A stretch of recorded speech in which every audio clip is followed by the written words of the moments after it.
and welcome everyone. You guys are watching PMPL South Asia Championship 2023 and we are into the last day, day number 4. And my name is Shadow. I'm going to be your host and caster. Alongside me is going to be Fritz. Fritz, yesterday was completely about the Mongolian domination, but the Pakistani teams are finally stepping up. Do you think we are going to see a complete change in the overall standings today? Oh, a complete change. I really do not expect that much of a change in overall standings. But yeah, I mean, yes, we did see some good games from the region, from the Pakistani region teams, and they did get the two chicken dinners as well. But hey, if you ask me, I'd still say the Mongolian domination is going to continue. I just saw how good that those two teams are, Stalwart Esports and 4MV.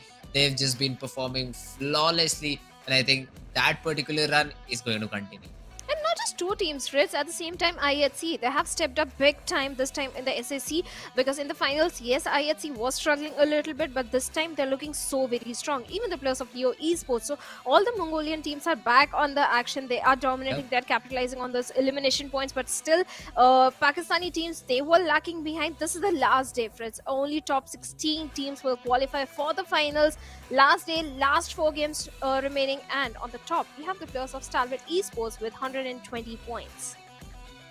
So Stalwart Esports 120, just closely followed by the players of Team 4MV. MABETEX is also not very far away, but if you remember, MABETEX yesterday did not get even a single good game. And by good game, I mean not a game without 10 points is what they had. 1-2, 1-2. These are the number of points that MABETEX were getting continuously. So this is something that MABETEX need to fix today. But other teams such as DRS Gaming, they've made good jumps. I'd even say the 3x Esports, the day number 2 started yesterday. I saw them in the elimination charts below 16.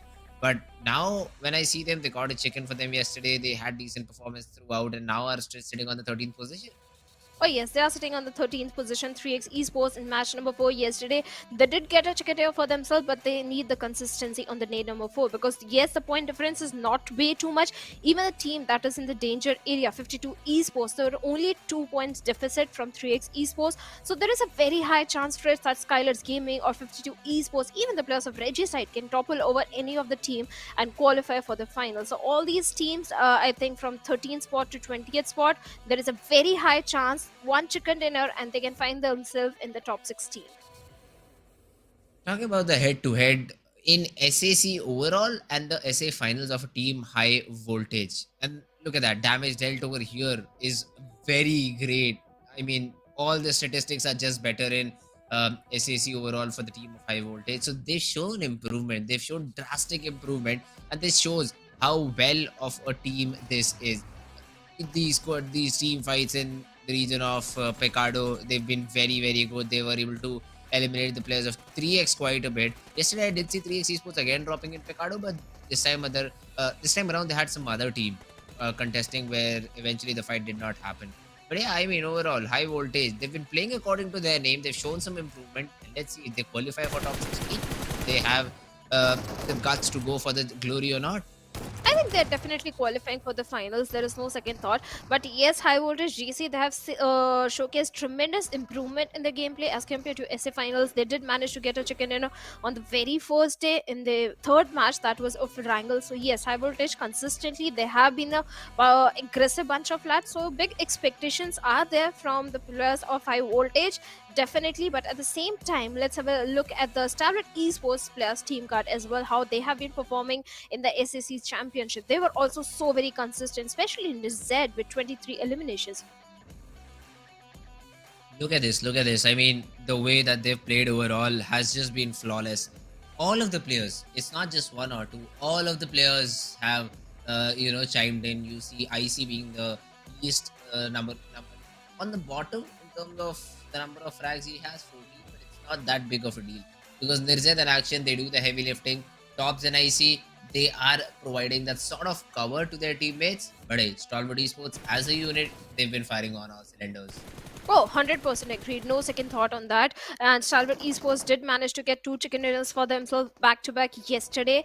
And Zed, in the final few moments, he did manage to clutch and get a chicken dinner for the team and for himself. So you say, yes, you can definitely rely on Zed. But at the same time, all the four players, the synergy between all the four players of Stalwart Esports is so impressive. The communication is so impressive. Even when the players of Stalwart, they are picking fight on the multiple fronts. We did see that happening yesterday when they were engaging with Neo Esports in the map of Miramar at the same time with some other team also. So yes, Stalwart Esports are capable of engaging in multiple fights and win every single one of them.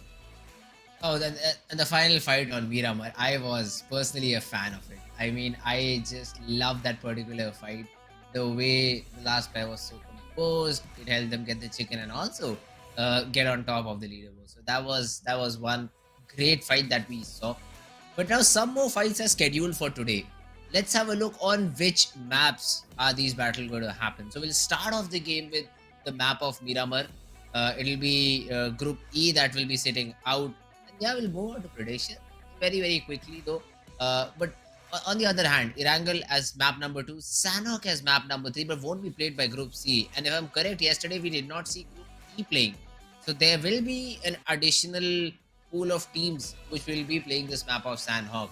Let's see if we do see the drop fights again that we saw the other day. Well, there is a very high chance of those drop collisions happening, but they are not going to help either of the teams, especially the players of 3x Esports. After getting a chicken dinner, they should focus on the consistency rather than the rivalry. So yes, and at the same time, now it's time for the prediction, Freds. Which team you think is going Oof. to get the first chicken dinner today?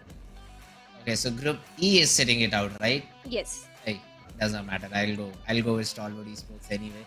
I think that they will have that upper hand in the overall battle. They're on top. They will try to just increase their lead as much as possible and try to get a WWCD here. So that's what I predict. I'd say Stalwart Esports. I really want that counter to go to 2. Stalwart was the one who was able to bring this counter to 1. I do hope they're the ones to keep. Well, you have been the lucky charm for the plus of Stalwart Esports. So, if you're going with Stalwarts, I'll also go with the Uh-huh. Mongolian team and I'll pick 4MV because 4MV they Okay. definitely want to dethrone the plus of Stalwarts on the overall standings because that is where they have always been trying to go for. So, maybe they'll start things on a very aggressive note. So, maybe 4MV they can get chicken dinner. Oh, and this will be a map of Miramar. And Yeah. when you talk about domination, I'd say the Pakistani region teams feel a little bit more comfortable on this map. Even yesterday, on the map of Miramar, we saw 4MV and Stalwart Esports. Both of these teams had good performances. Stalwart got a chicken map on the first map of Miramar. On the Yes. second map, 4MV were able to come second overall, and that was because of a third party. They lost a few players here and there, and then just one player was standing against the whole of Aegon XI8. So that was what happened yesterday in the second game of Miramar. So it is definitely a little bit, I'd say, Pakistani team dominant map. But now we at least now I can say we because both of us have chosen the Mongolian teams. So we do expect that one of these teams comes out on top. Even the players of MABETEX Fritz, they can also fare off really well in the map of Miramar because MABETEX they tend to go towards the northern side. And yes, MABETEX on day number 1 and day number 2, they were sitting on the top in the overall standing. So maybe they also will try to go for that winner chicken dinner for themselves and climb up the ladder. At the same time, SKYLIGHTZ Gaming, well, they are in the danger area and they have every reason to go aggressive on the very last day because hey, it's a do or die situation for them right now. Do or die indeed. And let's see though how all of these teams are going to perform on this map of DMRs and snipers, as I love to say it, although we do not see any DMRs or snipers being used anymore. It is an old meta. You know what they say, old is gold. I hope for it to return back and then we might see some K98s and M24s being shot. But for now, what I see, my bare eyes cannot see the mini map right now, but it is a central plane path. It is. I mean, it is again a very central plane path, starting from Cruz de Val, landing all the way to Landrilla. Most of these major cities will be covered because of the plane path. An interesting city that opens up though that we usually do not see is Campo Militar. So basically, all these northern cities, Campo Militar, Torre Ahumada, Cruz del Val itself, even La Cobriara is within dropping distance. So now I'd like to see the decision making from all of these teams. I already see the players of, I think, Team Tough who are moving towards Tierra Bronca and Campo Militar. Oh yes, I forgot. MABETEX Esports. They are sitting out in this one. So TUF now they have Campo Militar up for the grabs, and they're definitely utilizing it. Definitely a very good drop location to have in the map of Miramar, because we have been witnessing too many either the eastern circles or the northern circles. So yes, from Campo Militar, from the shorelines, TUF can definitely showcase a very good rotation. At the same time, they might cross paths with the players of Againix I8. Speaking of the other Pakistani team, Fritz Magnus. Yesterday, Magnus did showcase a very good performance. Yes, they didn't get the chicken dinner, but they came on the second spot, and Stalwarts, they got the chicken dinner for themselves. But Magnus Esports, well, they also showed some signs of redemption in the third last game. So maybe this can be a good game for them as well. But right now, we have a potential close fight that can happen between the players of Regicide and IHC and Ziol. Well, he's in a very tricky spot right now. He's falling. He's just running away, and that's a good decision because look at that. Alex and Godless are very far away, so there is basically no backup available. Because of which Reggie side would have had an upper hand if they went against Zol, but Zol playing it smart, he's falling back, so he's able to regroup with the team. Or if necessary, if his team is able to get a knock onto Reggie side's player, then maybe pounce upon that knock and try to convert it into a final frag. Reggie though, the problem with this approach, all sticking together, is that you won't be able to get decent loot. It's better to spread out and try to loot because that will help you cover a lot more buildings in a lot less time and you'll be able to have good loot for yourself. But ISC, they'll be pressured once again. This time around, I think Godless would be the person of interest right now for the players of Reggie side. They're very quickly moving in forward and they're not stopping. I mean, I think they know that Godless is in this position. Godless has a barrel. He's trying to take some shots, takes down Avenger, and even Vaz is dropped down to very little HP. Alex has to be the person who bails his teammate out, but Godless looks like he's stuck. Instantly falls back, changes the compound, and Regicide. Even if they get knocked out, this is the power that they have in numbers, in strength. The revival will come back, and IHC will have to face against Team Regicide again.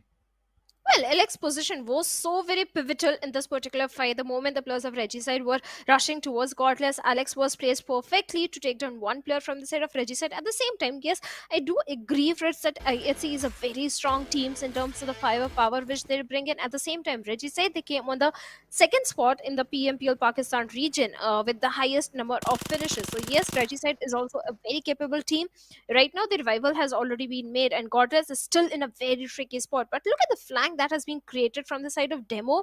If any player of Reggie's side expose himself or show a little bit of the glimpse to Demo, he will be quick to retaliate with those mini tap shots, and exactly that is happening. And Demo takes down Avenger over there. Reggie's side have no idea that how far the players of IHC are spread out, and Goddess is one lucky lad being provided the necessary cover fire from all his teammates. Alex also goes in and takes Vaz over there. Two players down. This is the moment when the players of IHC can rush directly towards the players of Reggie's side. They are so Zol. vulnerable, and Roshan also goes down.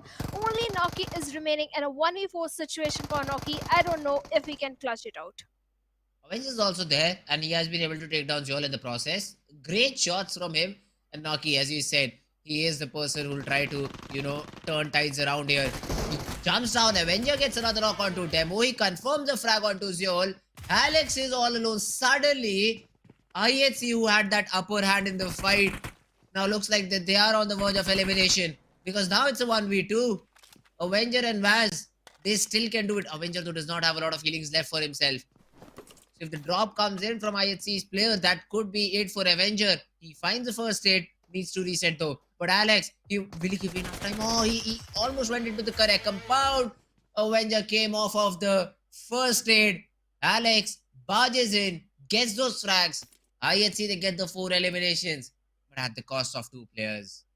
Little bit of the miscalculation from the side of IHC costed them the loss of 2 players. They thought 3 players of Reggie's side are down, but in the meanwhile, Noki managed to give revive to his teammate, that was Avenger, who had no healings, no chance to patch himself up, and that is where IHC didn't anticipate. They thought, oh, there's only 1 player remaining, and they were hunting for Noki. That is where Avenger capitalized and took down 2 players from the side of IHC, and for a moment, it looked like the tables have turned, and this is going to be a winnable fight for the plus of Reggie side. But fortunately, IHC they came on the top. But like you said, heavy casualty. They lost 2 players. Now they have to be a little bit passive in the remaining game and aim for those good position points. At the same time, looking at the circle, yes, raw officials and 4MV they are in a very good spot. Even the players of Leo Esports can try and challenge the players of 4MV in this one.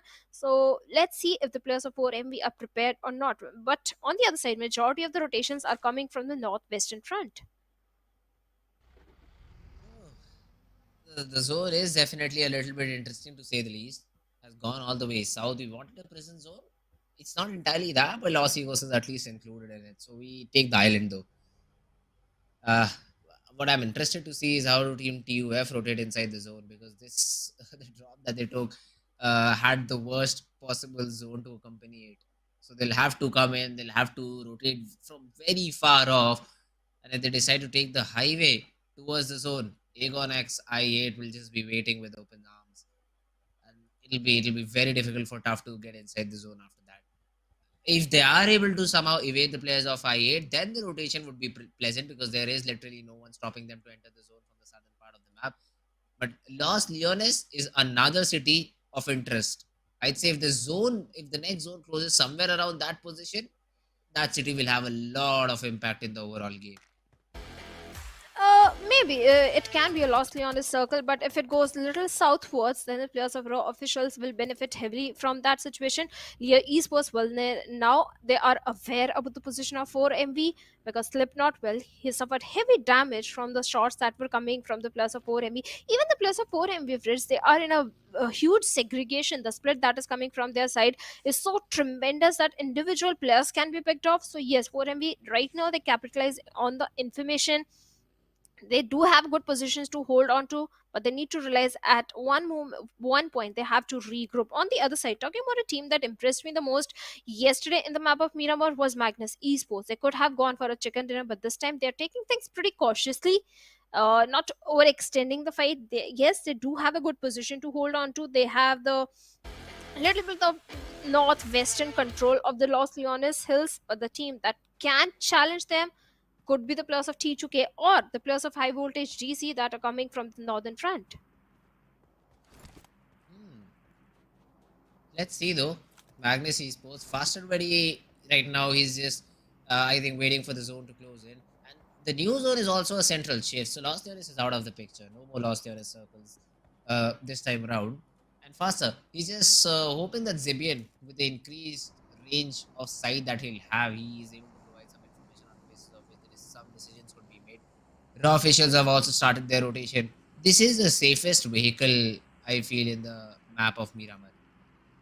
Yes, definitely. But looking at the rotations that are coming from the complete eastern side, we have the players of TUF also moving parallelly with the players of Agonix IA. There is a chance of a potential fight happening between these two teams as well. So let's see what's gonna happen. For now, every team is trying to find themselves a real estate or good position inside the circle, but looks like I8 they are opening things up with to the players of T2K. Even the players of Raw officials can also do a very good third party, and that is where T2K they will be tested. Yes, it's a Miramar, yes, it's an open field, but you have to have that 360 visual or the information. You have to have those rich cover for yourself. At the same time, we have the players of Illuminate crew as well in the close proximity, and Rig is trying to pip a few bullets in that direction, but yet a Uta with those mini taps takes down Rig over there of T2K.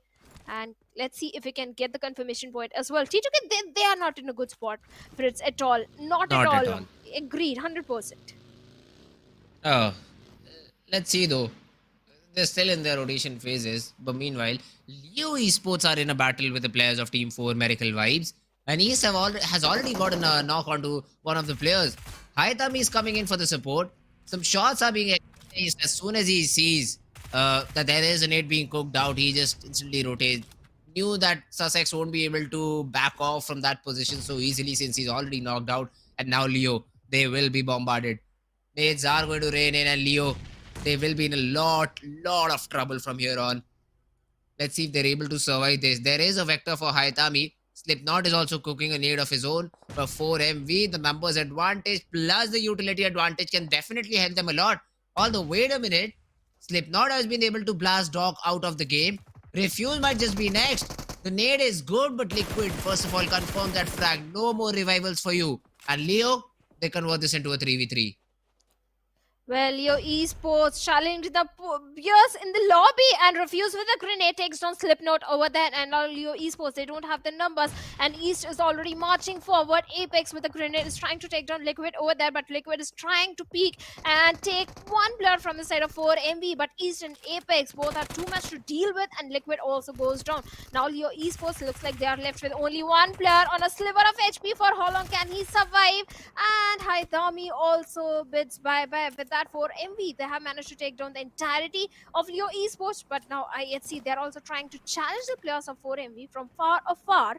Yes, Refuse has been knocked down, but easy revival will be coming in. At the same time, I can see IHC with those buggy already closing in the distance, but we have another fight brewing up between the players of Raw officials and NB Esports. Looks like NB Esports, they don't have the numbers and they are not in the best of the position right now. Oh, not at all. NB Esports, a lower rage. Fizzboy is all alone. Although he got one, and Claw's also low. So this could be really deadly. The second weapon is DVS, so right now you won't be able to pull that weapon out to get the job done. Claw, he turns his back towards his opponent and is trying to run back. Has been tagged up quite a bit. And NB Esports now finally coming with the backup. Raw official, they are on the verge of getting eliminated because I think there is just a single solo player surviving somewhere far away from his team. And NB Esports, all these 3 knocks will be converted into 3 different frags. Yes, definitely. NB Esports, they have managed to eliminate the players of Raw officials and have got 3 defeat points. But at the same time, they lost one of the very strong player from the side. That is Mondo. On the other side of the map, we have Aganex I8 also locking horns with one of the team, I believe, is going to be Illuminate Crew. But IHC right on the doorsteps of 4MV. Other players of 4MV prepared. Yes, the grenades are being flung over, but no connection whatsoever. IHC demo along with LX trying to challenge the players of 4MV. It's not going to be an easy fight as IHC, they are outnumbered. But if they manage to eliminate the players of 4MV, they can have the entire Western control for themselves. Demo with a grenade. Let's see if we can bring any sort of connection. At the same time, SKYLIGHTZ Gaming, they're also in the close proximity, Frizz. So there is a chance of a third party happening. At the same time, Apex position is so very crucial right now. Oh, definitely. I mean, Apex can have that third angle onto the players of Team IHC, but it shouldn't be a difficult fight for Team 4MV to win because it's just Demo and Alex. IHC already lost 2 players early on against the fight with Reggie side, I believe. So that was not a great fight on their part. And just 2 players surviving, Alex and Demo, did not exactly agree with the decision they made of pushing on the players of Team 4MV. But hey, now you're already here. You need to find something or the other which helps you to win this particular battle. Demo already has sort of a different angle onto Apex and is able to take one. Oh no, it's Apex who flicked above. He is the one who gets that knock. Alex gets the jump onto one of the players of 4MV. Refuse. But then the trade is there. 4MV, they finally come in, get all their players back up in action, obviously, except for Doc, who was already knocked and finished out, and will play with the remaining 3 players standing. Oh yes, 4MV definitely have the Western control for themselves. At the same time, I like what the players of Stalwart Esports are doing. The segregation, yes, it's huge from all the 4 players. At the same time, they have a lot of information. But NBA's Fist Boy takes on Nima over there from SKYLIGHTZ Gaming. There is no chance that Nima can be revived in this situation, and this grenade can be so very deadly. Nima crawls his way towards AJ and looks like the rescue mission could have been made, but Stalwart Esports, they join the fray and get the confirmation point onto Nima. So there is a third party happening. At the same time, Stalwart Esports, they are trying to move inside the circle from the northern front. Even the players of Magnus can also be that ugly thorn for Stalwart Esports. So Stalwarts, they have to regroup. Yes, the third party won't benefit them heavily. At the same time, Sek, he has to regroup with Fistboy. At the same time, I8 Illuminate Crew, they are locking horns with the players of Aganex I8, and Aganex I8, they have been eliminated. Only one of the players was surviving Aganex I8. They dropped in Impala, and I think after that they were trying to rotate it. Their players were taken down one by one. When the fight settled, when the dust settled, both of the players got. The last player also just gets eliminated and Egon excited out of the game. SKYLIGHTZ, though, the problem they have right now is the players of Team NB Esports. Even if they try to rotate off of here NB will still have that information. They will try to pressure the players of team, I'd say remaining players of team SKYLIGHTZ Gaming. But okay, wait a minute. AJ and No Fear literally have no fear. They just push into the compound that NB Esports is controlling right now. No Fear wants to take that battle with the Kaze boy. And the TPP angle is just there. No Fear is able to land the headshot. A Kaz boy goes down. Fist boy on the other hand is able to take care of AJ. So the casualties are happening on both fronts. And now it's a 2v2 situation for both of them. Definitely a 2v2 situation. Fistboy with a grenade looking for a knock onto No Fear, but he has no idea exactly where the player is. And for now, NB Esports surviving with as 2 players. SKYLIGHTZ Gaming also with 2 players. No Fear also trying to lob those grenades and find some sort of connection. At the same time, I think he's a little short on those healings because he's down to like 50 HP. So No Fear really needs to patch himself up as soon as possible. At the same time, on the northern front, Stalwart Esports still having a good control, and Highvoltage DC, they are challenging the players of 4MV. The trades are coming back and forth, and Stalwart Esports and Magnus, they are also locking horns with each other as Tops find a perfect connection onto one player, and now Magnus left with only 3 players. So fights are happening east, west, and south in all 3 directions, and SKYLIGHTZ Gaming still in a stalemate situation with the players of NB Esports, but No Fear, literally with No Fear, is trying to move closer to the players of NB Esports, and Boy comes and takes him down instantly. But why there was no backup? Why No Fear was moving alone? And Mafia Ninja, well, he has already been dealt with. And looks like SKYLIGHTZ Gaming with just one single elimination. They have been eliminated from the lobby, Fritz. But I'd say not, NB Esports is also not in a very good spot. Boy down, cannot be revived back up. The player who's trying to get inside the zone, I don't know for how long will he survive. The good thing, the only positive thing is they got 6 frags to their name. So at least they'll be able to secure 6 points from this particular game. Yeah, NB Esports, Boy spotted down, will be sprayed upon, survives for now. But for how long? Tops missing every bullet? That's not like Tops. That, oh, the pixel saves him.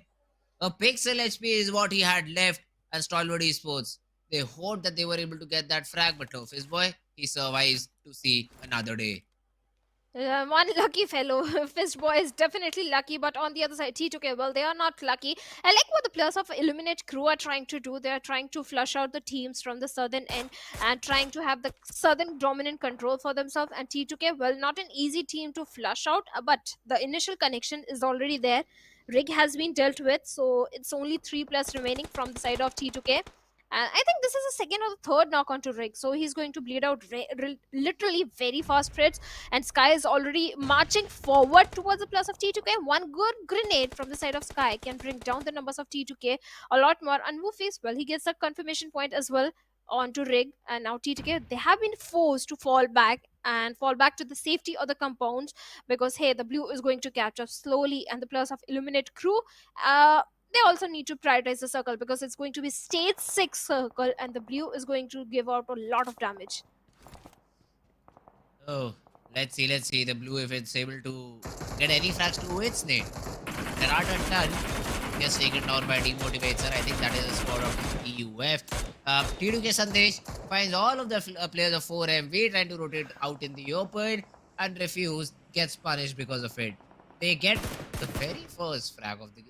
I did kill face to this fight as well, but I think they were not able to confirm the flags. They're also trying to get involved via third party in this fight between 7th Element and Team Highvoltage DC, but it seems like Highvoltage, they already have been taken care of. Tabby though from 7th Element is the last player standing, because even T2K, the shots that they had in their mind are now landing, and Divine and T24 are begging for revival. Oh, they are breathing. They're literally begging Tabby to come and give them a little bit of the hope and breathing space so that they can breathe and be back in the game. There is no chance that Divine can be revived, but there's still hope, and Tabby goes for the revival onto T24. OP and Malik, well, he's still hiding and trying to find something with those grenades. Can he? Now it's a 1v2 situation. Malik with a grenade already ready, but the smokes are there to help the players of 7th Element. And even the players of 7th Element, they did show some signs of resilience yesterday. They were able to have few good games. I would say entirely a good game, but good elimination points in their favor. It was just the rotation that were giving the players of 7th Element a bit of trouble on day number 1 and day number 2. So I do expect 7th Element to perform really better because they have all the reasons to do so because they are in the danger area. But Malik finds Apex over there, or 4 MV out in the open. And with the M416 spray, takes hefty HP out of Apex. Can he take him down? And yes, he's. No, it was Sunday. T2K gets a confirmation point. And 4 MV after getting 6 elimination, bids bye-bye on the 9th spot. For MV, the prediction's out. Shadow is no more in the race. But Stalwart Esports still in the game. So yeah, I'd love to see Stalwart perform now. Let's see if they're able to get some more frags to their name. On the minimap, I do see them on the northern part of the map, and that too completely unchallenged because Magnus is there in the close vicinity, and I think Stalwart Esports want to make sure that Magnus do not leave the compound alive. That's why they're throwing all those smokes and trying to gain control on the real estate in front of them. And Magnus, they'll have a hard time if a team like Stalwart is trying to pin you down. I8, on the other hand, I8 crew, they've got 5 frags, all the 4 players surviving. That means that this is another team that has a good idea about what's happening around the game. But I see only 3 players of Stalwart Esports. Icy is way far away from his teammates, guarding that eastern angle or northeastern side of the map. But still, as a 3-man army, they have managed to bring down the numbers of Magnus Esports. Stalwart, they don't have to do anything. They just have to guard their position. Magnus Esports, they have to move inside the circle sooner or later. They have to leave the safety of the compounds. And I love how Stalwart Esports, they're not overextending this fight. At the same time, the grenades, the molotovs, the throwables are being utilized from both the ends. There is no chance that Magnus can survive this one. But hey, it's a game of battle royal. Anything can happen. But Zen, he gives a little bit of the glimpse to Nirzed over there and down to a little bit of the 30 HP faster. Trying to find something, some relief in the situation. Magnus Esports under heavy pressure right now. Yes, the vehicle can save the plus of Magnus Esports if they manage to make it to the safety, but I doubt if it's the correct vehicle. The ridges are helping the plus of Magnus Esports, but now it's an open field and it's Miramar. The vehicle is going to explode, and it does explode. Takes Zen down. Not just Zen, the entirety of Magnus Esports has been eliminated with no elimination point at all. At least one of the players did not give his life to Stalwart Esports. Yeah. he just fell over and died. And that's a good thing, I mean, not giving a frag to your opponent. Oh, wait a minute, did I see an AWM in the kill feed? Oh, that definitely makes me excited. I want to see some more action, guys. Come on. Show us the POV. Show us the POV of that OM user. That is T24 from 7th Element. 7th Element and Highvoltage. It seems like that they've come to an understanding that we'll have to share the compound anyway, so let's not fight against each other. Let's form a truce. Let's just fire on all of the other teams around us, and then we may fight it for the first and the second spot. That is the truce, I think, that has been made between the two teams. But to their dismay, Team Tough, Team Quantum Rage, IA, T2K, all of these teams, they do want the spot that currently 7th Element and Highvoltage DC have. So it'll be difficult for the other teams to get in. I8 though, I think, is already inside the zone, so it shouldn't be a problem for them. But the remainder of the teams, how do they get in? The complete zone is in the open. There's just one compound that is being occupied by 2 different teams. Now the cluster that is forming, Fritz, on the southern end, I'm worried for the player of Highvoltage Malik, at the same time 7th Element, because hey, Illuminate crew, they are spread out way too much.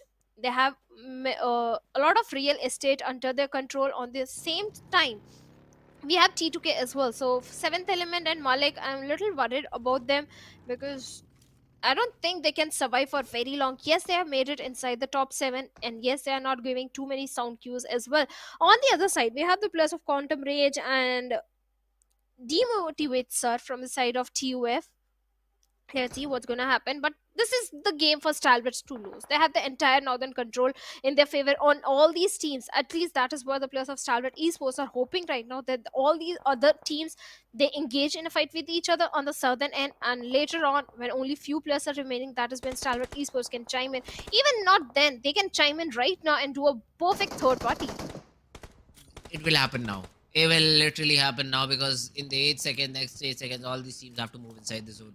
They barely have the edge of the play zone. And that's a good nade from Viper. Tags 2 of the players of Team T2K. Suyog and Jane anyways are taking just one vehicle as their cover. Suyog tries to create some distance between all 3 players so that one nade does not do everything wrong for them. I wonder if team Stalwart Esports can see these three players sitting on the high ground and try to take some shots on them. But Stalwart, the remaining players also have to make a rotation for them. It's only Action was able to get inside the zone. I see he's throwing in some tap shots onto the players of team I8, but they won't be tagged because of it. There's Zed also now finally joining Action. Now doing one better. I think they want to control the range around the players of Team 7th Element. They do not want to stay out in the open. Viper though is able to take down one of the player of Team T2K. Jane goes down. Suyog with a molly won't be able to flush out anyone for now. Here comes the utility exchange. Sandesh tagged very low. Action is able to get a knock. Tops gets a knock onto the player of I8. Viper down on the ground. But Stalwart, do they realize that there are three different teams in the compound that they're trying to raid? I see. Good nade from him. Tops gets that confirmation onto Jane. Sandesh is already down. The frag will be stolen by the player of Highvoltage. That is going to be Malik. But Nirzed's nade takes care of Tabby. It's all down to T24 for the players of 7th Element. They are just racking up frags over here. T24 will go in for the revival. He does not care. It does not matter because IC's nade will take them both out. The absolute killers, Stalwart Esports, are there and they are eliminating squad after squad. And yes, one frag was stolen from the side of Stalwart Esports, but still they have raised the bar of expectations so very high. 9 eliminations already in their favor. Suyog all by himself from the side of T2K, not for very long as Sky see him and instantly flush him out. At the same time, Action, look at his position. Under his supervision, the players of Stalwart Esports rushed towards the compound of 7th Element and they were able to flush out so many players from that very compound. And Action is still providing the necessary backline support needed for the remaining 3 players. At the same time, they have to be a bit cautious about the position of Quantum Rage because Quantum Rage, well, they're keeping a close eye in the direction of Stalwarts. Yes, the compound is there to help them. At the same time, Illuminate Crew, they are also trying to challenge the players of Stalwarts right now. But they have to move a bit closer. They have to leave the safety of the ridge because the circle is going to close in, and that is where Illuminate Crew, they have to reposition themselves. At the same time, Action has spotted on the plus of Quantum Rage courtesy to that smoke, and looks like Quantum Rage, they are coming under heavy fire. At the same time, Woofies has been dealt by Nirzed. That's a good knock to find because now the zone is already started to close in. But wait a minute. Sky plays the spoil sport. He's able to take down IC. Noah goes down to play zone. Tops is able to manage to get that frag onto Malik. Finally, I can say that the compound is clear, but I8 is also charging in. Wolf is down on the ground. Action. He is all out in the open, but has some natural cover to work around. He gets spotted down, but Viper, the counter spray from Action is just too accurate. Viper could not respond in time and gets taken care of. He throws a smoke, wants to get inside the zone. Stalwart Esports with that nade will put an end to the players of I8. And now are moving forward towards that chicken. Quantum Rage, the 2 players will be forced out in the open in the next 3 seconds. Goku uses a vehicle, closes in the distance a little bit. Action, he has to be the one who's able to get a knock, but he needs to also make sure that he does not fall here. Because if he gets knocked out, Stalwart Esports would be left hanging. The 2v2 will definitely favor Quantum Rage if Action falls. But Stalwart, they take an interesting approach. Action, caught by Goku's nade. Nirzed and Tops are the only 2 players remaining who can do something about it. Quantum Rage, they're still tossing nades. Action taken care of. Nirzed also tagged a little bit. A nade being cooked by Goku, a nade being cooked by Senior. These nades are going to change the action of the game. Tops runs out of ammo, switches to UMP, finds just 9 bullets in it. Not enough. Not enough to get the knock. Goku still has a nade left. Tops and Nirzed both trying to reset. Tops still being bombarded. I don't think so Stalwart Esports have any more healing left. Otherwise, they would have been popped. Senior still has a nade to work with. Throws it out. The molly barely misses Nirzed.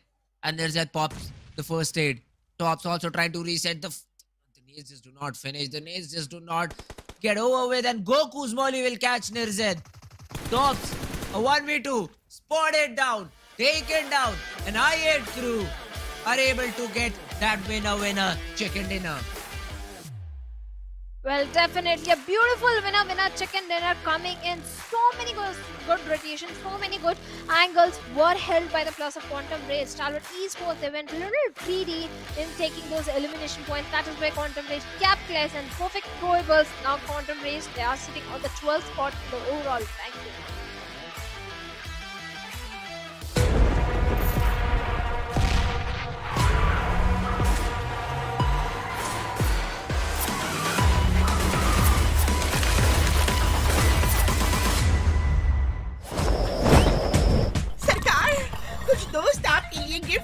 रहेंगे।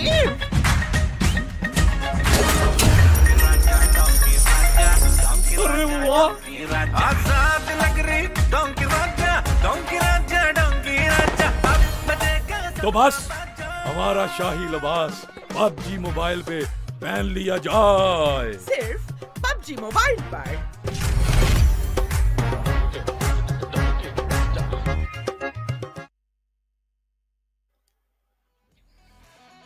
Well, that was a very close end fight between the players of Quantum Rage and Stalwart Esports, lobbing those throwables and the grenades and the molotovs. So many utilities were invested in that 2v2 fight, and Quantum Rage, well, they're in supreme, Fritz. What do you have to say?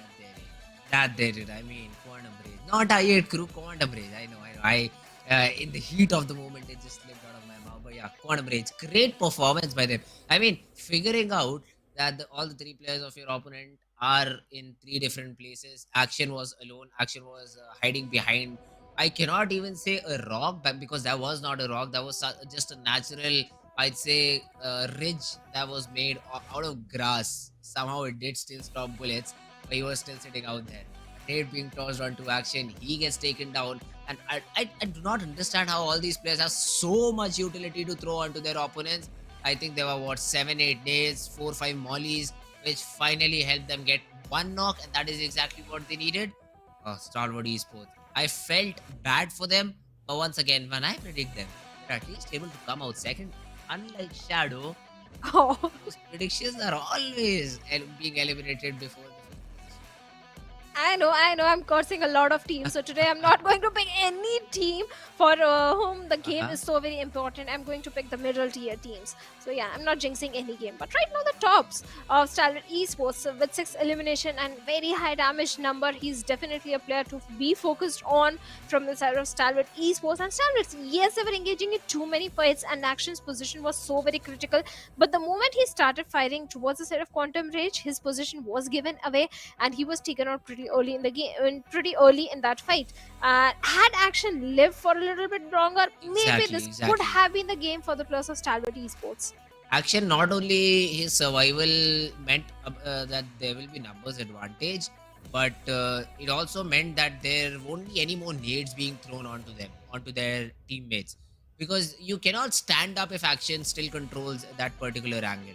So that was the best possible thing, I'd say, that could have happened over there. Action staying alive could have been very, very crucial for their chicken dinner. And as soon as Action just falls, they know that there won't be any other player holding another angle to throw those things. So yeah, I mean, great knock onto Action first, and then the swipe of the chicken dinner. Oh, definitely. The chicken dinner was there for the players of Quantum Rage. At the same time, TUF, they were also having a good outing. I won't say very good, a decent outing in this one, at least in terms of the placement points which they were getting. One of the players survived till the, I think, top 7 position. So yes, TUF, every single game matters for this team, because now for TUF, only 3 games remaining and they have to make every game count. Otherwise, maybe they won't qualify for the finals. At the same time, this is a race for the finals. The teams have to be in the top 16, and Stalwart Esports, well, they're still on the top with 19 points.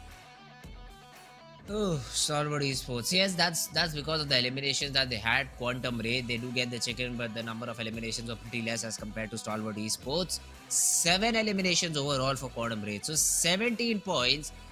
And overall, it was a decent game. I8 crew, they need to keep up with the performance. HVDC, Highvoltage, these are the teams which are, lurking around the 10 to 20th spot. And all of these teams, I'd say, are in danger right now, because they lose one game and their opponent has a great game, they will be pushed down in terms of ranking. So all these teams, they need to be very, very careful.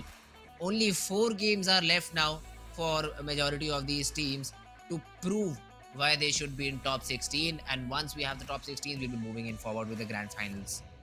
Oh yes, the race for the top 16, the race for the qualification of the grand finals, and few of the teams are literally struggling. Like the players of Raw officials, they are still in the danger area, and other teams also, like Regicide, this time again they were taken out pretty early in the game. Yes, they do have 2 elimination points, but that is not enough race for them to qualify. And the fight started on the western front where IHC and Regicide, they both had a drop collision happening. Initially, Regicide, they were able to bring down the numbers of IHC, but suddenly IHC turned the tables around and they eliminated the entirety of Regicide.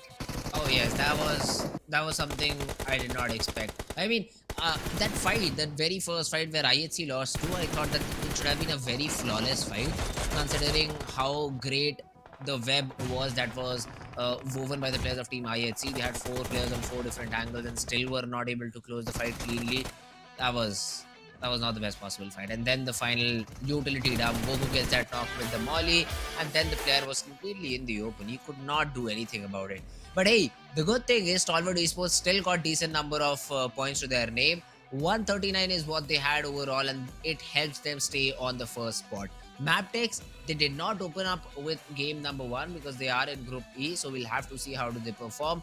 But there are teams with decent jump. Quantum Rage also coming up out on top. 7th Element also had a better performance than what they did previously. So all these teams, they are climbing up ranks slowly and steadily. But I say unless we see the players of 52 Esports and 3x Esports perform a little bit more, we cannot clearly say which of these teams is going to qualify for the top 16 positions. Well, SKYLIGHTZ Gaming, they did manage to take a jump of 1 position, but still they are in the danger area. They're sitting on the 17th spot. Only 3 games remaining for the players of SKYLIGHTZ Gaming, so they need that chicken dinner. If not chicken dinner, at least a consistency. And this time, they were taken out pretty early in the game. Not too many points in their favor, but still, it's a step in the right direction. At least some progress is there. On the other side, 7th Element and Quantum Rage. Quantum Rage, they needed the chicken dinner. Now they are sitting on the 12th spot. They have taken a jump of 2 position points, so it's not going to be easy to throw Quantum Rage in the danger area and topple them over. So yeah, I think Quantum Rage pretty much they are qualifying for the finals. But 7th Element, 3x Esports, Raw Officials, SKYLIGHTZ Gaming still in a very dangerous spot.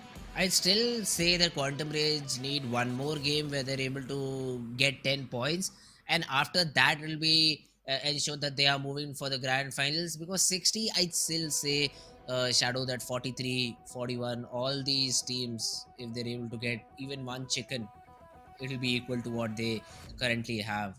So that is something I'd say needs to be kept in mind.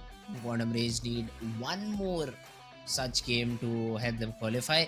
But yes, now talking about the other maps, the map of Erangel, the map which I personally love. It's so green, it has all the terrains needed. Unlike Miramar, I do not like how Miramar is built. So many big houses, so many big compounds to work around. All these 4v4, even 2v4 fights do not go as planned.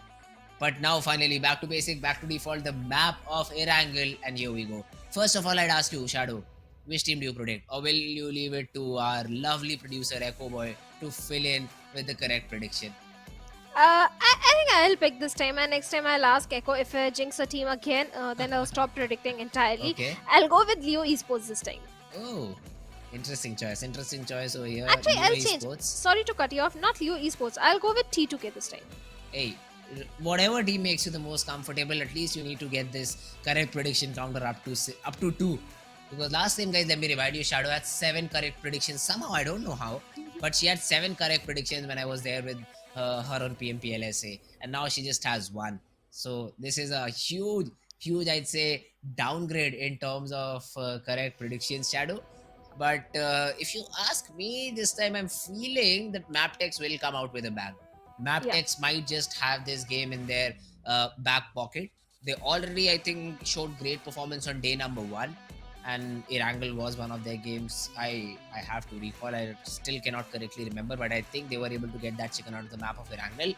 So MABETEX is the team I'll go up with. 4ME Stalwart, they'll perform good too, but hopefully they'll fall to MABETEX Esports in the process.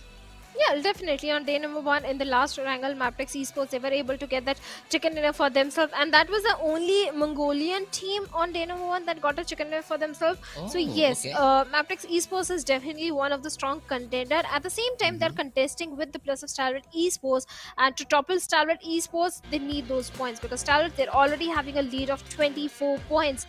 It's not so easy to cover with so many little games remaining. So yes, MABETEX is definitely eyeing for the chicken dinner, but I'm not going to predict the top teams. I'm not going to predict the bottom teams. I'm going to predict the teams who are somewhere in the middle, because hey, they have got nothing to lose. They're anyway qualifying. Yeah, that they do. That they do. That they do. Uh, but let's see. Let's see. All of these players are ready. I do see one of the players of Leo Esports yawning a little bit. My man, the game's not easy. You've not been able to get a chicken today. So better be focused, better be ready, and let's see how do you perform in game. Or are the other players going to yawn over you and run you off? But talking about the plane path, I do see military base just in front of me. So this is going to be a very interesting plane path. Finishes all the way up to Yasna Poliana. It is, I'd say, a little bit towards the eastern side. So western cities such as Georgia Pole, Primos. I'd say Primos for a second could still be achievable, but abandoned vehicles. Even Jazarki, which we usually do not see a spot being dropped on. Shooting range Severi again should be easy to drop around. So this is a very good plane path, except for obviously MABETEX, I think, who usually dropped at Georgia Pole. Well, this is definitely a difficult playing path for the players of IHC and Aganex IHC, both those teams, because, like you mentioned, they drop in towards the western, northwestern side, so it's not going to be an easy journey for them. TUF, well, they are gliding towards sort of Primorsk. On the other side, where the first circle is going to be, that is going to decide too many things, and looks like IHC. This time they are heading somewhere on the eastern side. Oh, I forgot. This team do have a dynamic drop location. I have seen them go towards the eastern side of Milta Power towards the SA League stages so many times. So maybe this time the flight path demands for an eastern drop, and the circle. This time the circle is already calling for a lot of chaos. It can be a military base circle, it can be a quarry or ferry pier circle, and teams, well, they are going to be confused, and we, the casters, are going to be very happy. Oh, for sure. Happiness is something it only if we could show our faces to you right now. I'm super stoked about this circle. 40 to 50% of the area cannot be played upon. I just love that. The next 20 to 30% of the area is being occupied by military base. So that essentially means the 80% of the teams which are on the main island, they are wrecked right now. They have to make that early rotation. And I think Aegon X8 is one of the teams who have just taken the vehicles and they're like, yeah, we'll loot around military base. We'll loot around that area rather than going to a usual drop spot, because I think it is all the way towards Georgia Pole and they do not want to risk the rotational fights on the bridge when it comes to that.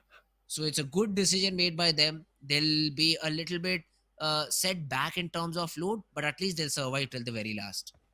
Oh yes, yes, yes. Survival is of prime importance, and the circle does call for early rotations. And Aganex IHC, they don't want to take any sort of risk. And let me remind you, friends, Aganex IHC in PMPL Pakistan, always, every single time they used to go towards the set of military base. So yes, they are aware of that little southern island, the geography, the terrains. They are so very well aware and averse to that area. So maybe it can be a good game for the players of Aganex IHC.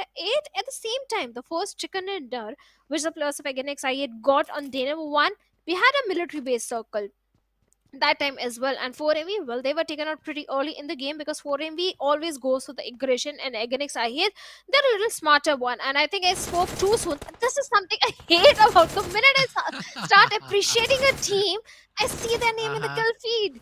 Oh my god, Aganex IHC, I'm so very sorry, guys. It's okay. They won't beat you up, I'm sure about that. They know that it is their mistake to try to. They thought that this place will be completely empty, but 4MB were like, yeah, man, we know this is a possibility for teams to rotate early on, and let's try to exploit that. But I'm surprised how good of a load 4MB already has. A DP28, yes, the ammo that they have will be a little bit of a concern, but the secondary weapon has Thompson, level 3 helmet, level 3 backpack. That was some great loot, if you ask me, in the first 2 to 3 minutes of the game. So this is why I think all these love military base. For they know 4MV, they specifically know it has some good loot, and zones like these just put the cherry on top. This is where the homework is being tested of the teams. Against IHC, they should have known that every time when it is a military based circle, 4MB always goes for the bridge block.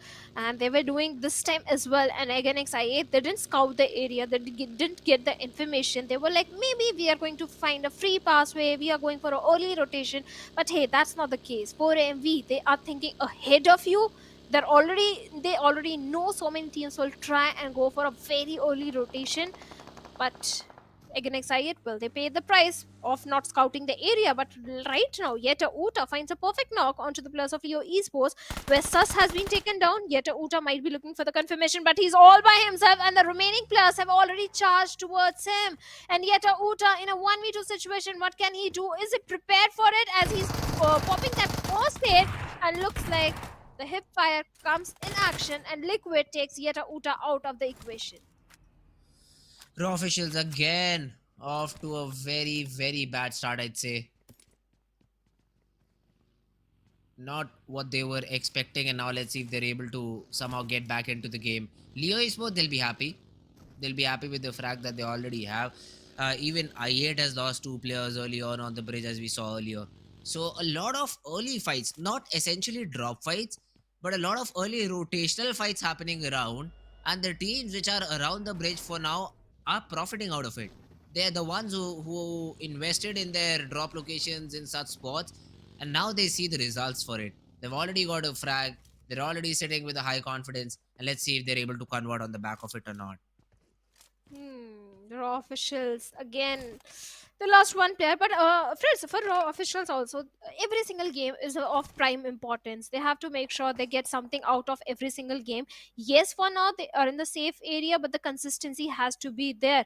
And with the raw officials, this has been a history. On the very last day under pressure, they start thriving, they start performing, and just by margin of few points they qualify for the SF finals. And this time looks like the history is repeating again. On the other side, again, it looks like they are not in a good spot at all, because this time TUF looks like they are shooting in their direction, and they have lost one more player. Again, it left with only 2 players remaining, not two, only one single player remaining, where IQ has been eliminated by Demotivator of TUF. And again, it, oh, hard luck, boys. I think this is the team that is sitting on the 11th spot. Yeah. And whenever we hear about Aegon XI8, we hope to see that aggressive gameplay. We hope to see that aggressiveness in their overall game, and not just playing like a bunch of rats. But now, since it's the only last player surviving, that is, I think, Falak, he's been forced to play that passive role. He cannot do much about it, because I think they try to come towards the shore hoping to get a boat and try to cross. Falak also spotted down, taken care of, and TUF Riddler puts an end to i8's misery. Aegon X i8, it's as if they did not even play the game. 0 points to their name. 0 points, but still, hey, they are qualifying for the finals. But Leo Esports, they are right in the crosses of raw officials as they're going for this quotation. And Haidami, he has been taken down. No, he's still surviving, but on a sliver of HP. How he's going to patch himself up? Yes, raw officials, they have given away the position, but 4MV again going for the bridge camp finds one confirmation point onto the players of 7th element. 4MV and Stalwart Esports, they both are going for the bridge block, and look in the mini map how busy the entire bridge area is, where 4MV definitely having a very good spot for themselves, and Stalwart Esports also having a very good control of the Novorupnoy bridge area. 7th element, I'm worried. On the one side, we have Eliminate Crew. On the other side, we have the players of 4MV. At the same time, 4MV, they need to be a bit cautious about the position of Divine, because Divine can try and pincer down the players of 4MV from the backlines. So 4MV, watch your six. Otherwise, this is going to be very difficult. And yes, the circle is so very good for the players of 4MV. I just love it. Haha, now a lot of fights are going to happen. High voltage, quantum bridge, 52 Esports, NB Esports, you all are in for a treat. Stalwart is even waiting for these late rotations that are being made by the players of Team NB Esports. So let's see if NB is ready. No, they're not. Sekboy gets taken care of. Stalwart are also coming out very ferociously. Leo, they tried to come up on this rage, but Team Tough were like, yeah guys, we were waiting exactly for this to happen. Slipknot, he'll slip down to his demise. Sussex, he'll be suspicious, but I don't think so he'll be getting a revival anytime soon. So Team Tough, they get 2 more frags to their name, overall 4 frags, and they are making their opponent's life super, super tough. On the other side, I'd like to see the bridge fights this time around, because it's over. Team Tough, they've already got the frags S2, SO4, I think. That's some sort of an asset. And it definitely did drain Supreme over the other 2 players that tried to come over on this ridge. TUFL, they are trying to mitigate all the threats coming from the southern western side, but Divine finds knock onto east, but instant trade comes in, and Divine, well, he has been eliminated. There is no chance that he could have been revived or be helped by his teammates. And for Remy, well, they have the numbers at the same time. They do have a very good compound here by the bridge for themselves. And the circle, well, it is one of the golden position, one of the golden compound to hold on to. On the other side, DRS, they are still fighting with the blue at the mercy of the blue. They have to go for the early rotations, and so does the players of IHC. Still in the blue, 1400 meters away from the circle, Fritz. It's not a joke. DRS and IHC, they have to prioritize those rotations. Yes, I do understand Killer Whitey has 3 first hit, but is it enough? Stage 3 circle will be panning out, and Zeol and Alex, well, you also need to find those vehicles.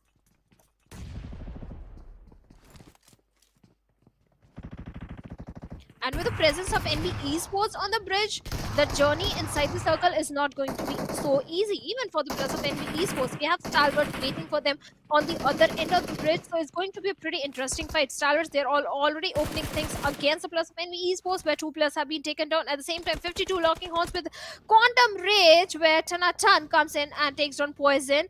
Even the numbers of NB Esports are dwindling down, and looks like NB Esports, they're left with very few players, or maybe they have been eliminated, not eliminated, but left with only few players. Highvoltage DC Jiggle also goes down. 52 Esports, they are also in a lot of peril right now. Compton Rage with those smokes, trying to go for those resources, trying to go for those vehicles, and maybe try and transition themselves inside the circle, because its journey is not going to be an easy one.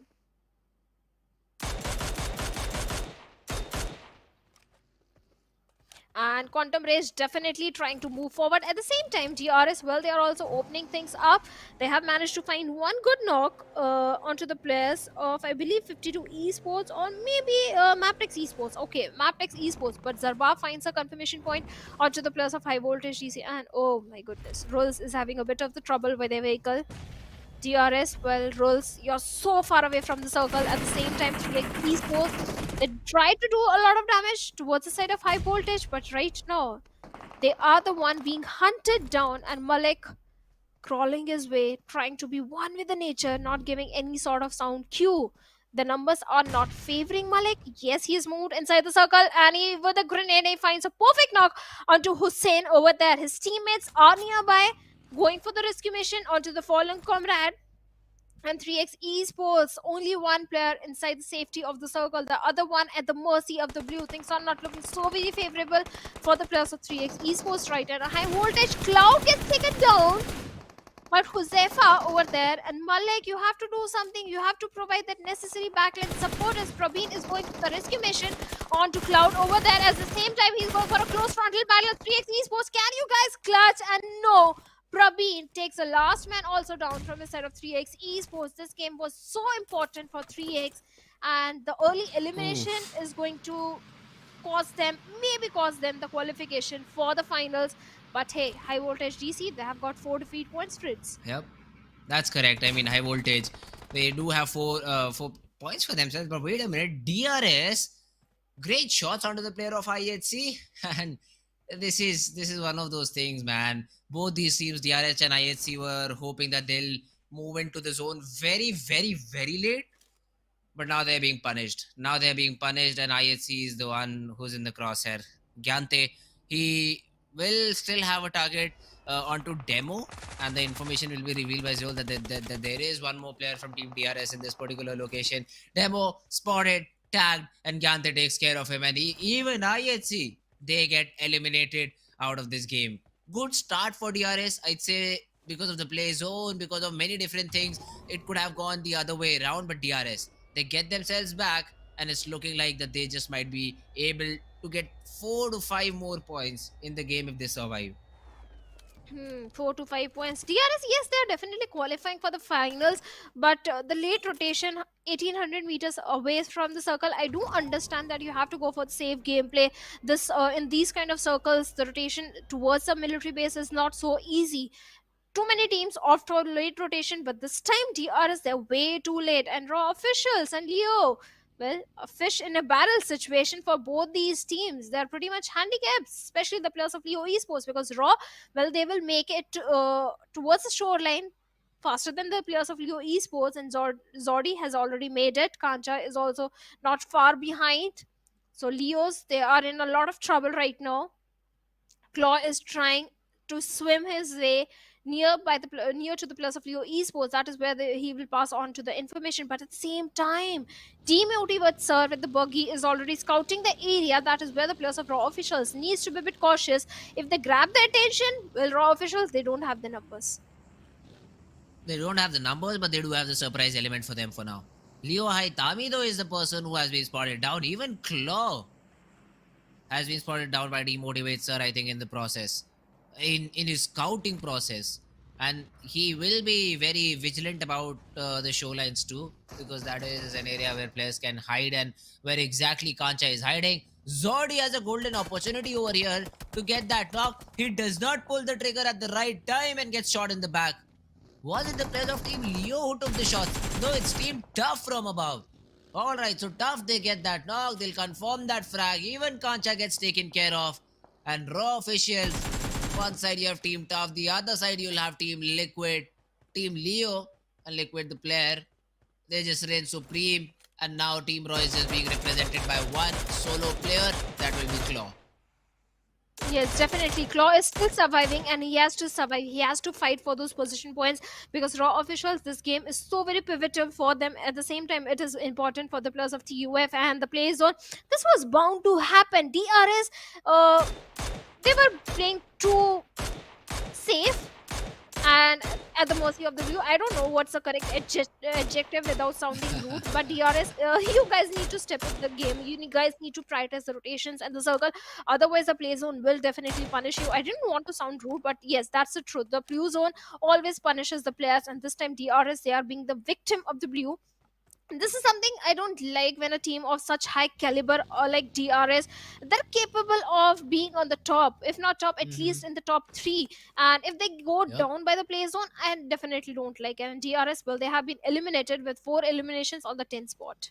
This time around, we can give them a little slack though, because of the zone that formed out here. But Stalwart Esports, they're fighting it out against 4MV. This is an important battle, and Nirzad loses it out.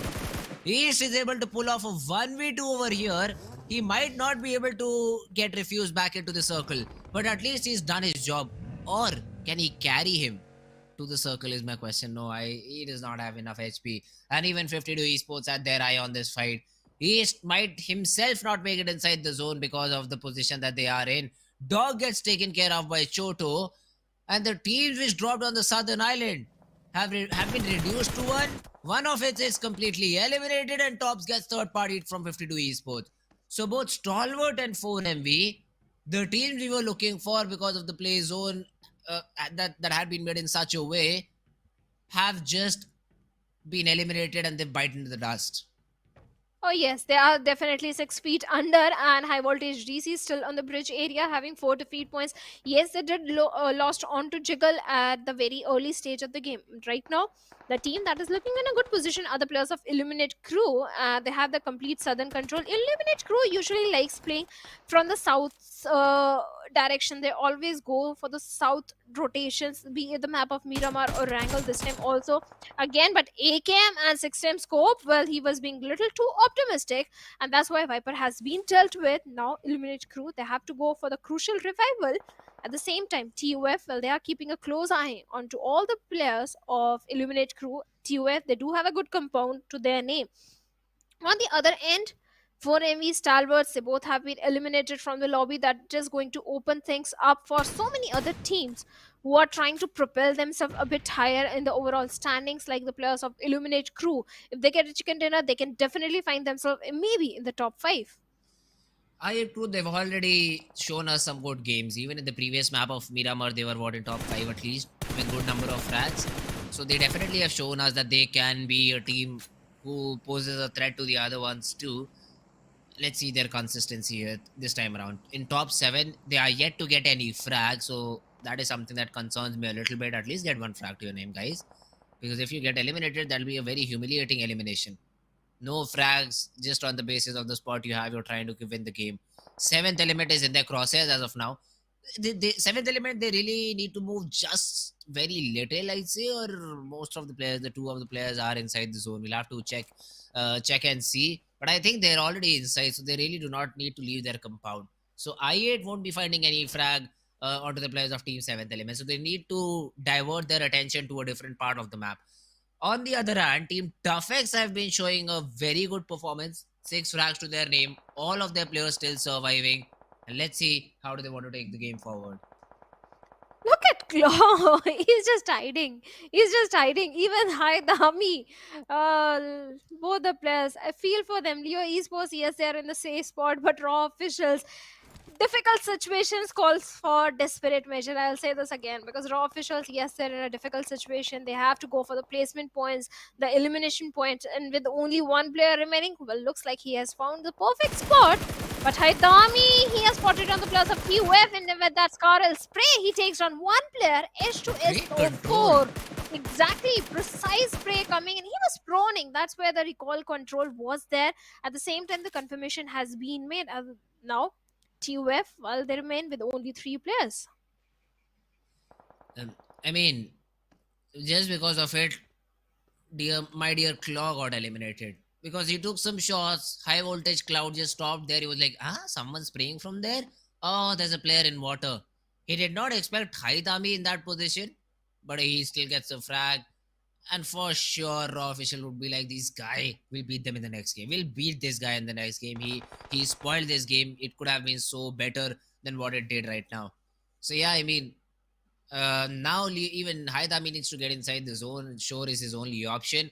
Seventh element, they'll have to move. I8, they'll have to move. Although the good thing for I8 is Wofis is already inside the zone.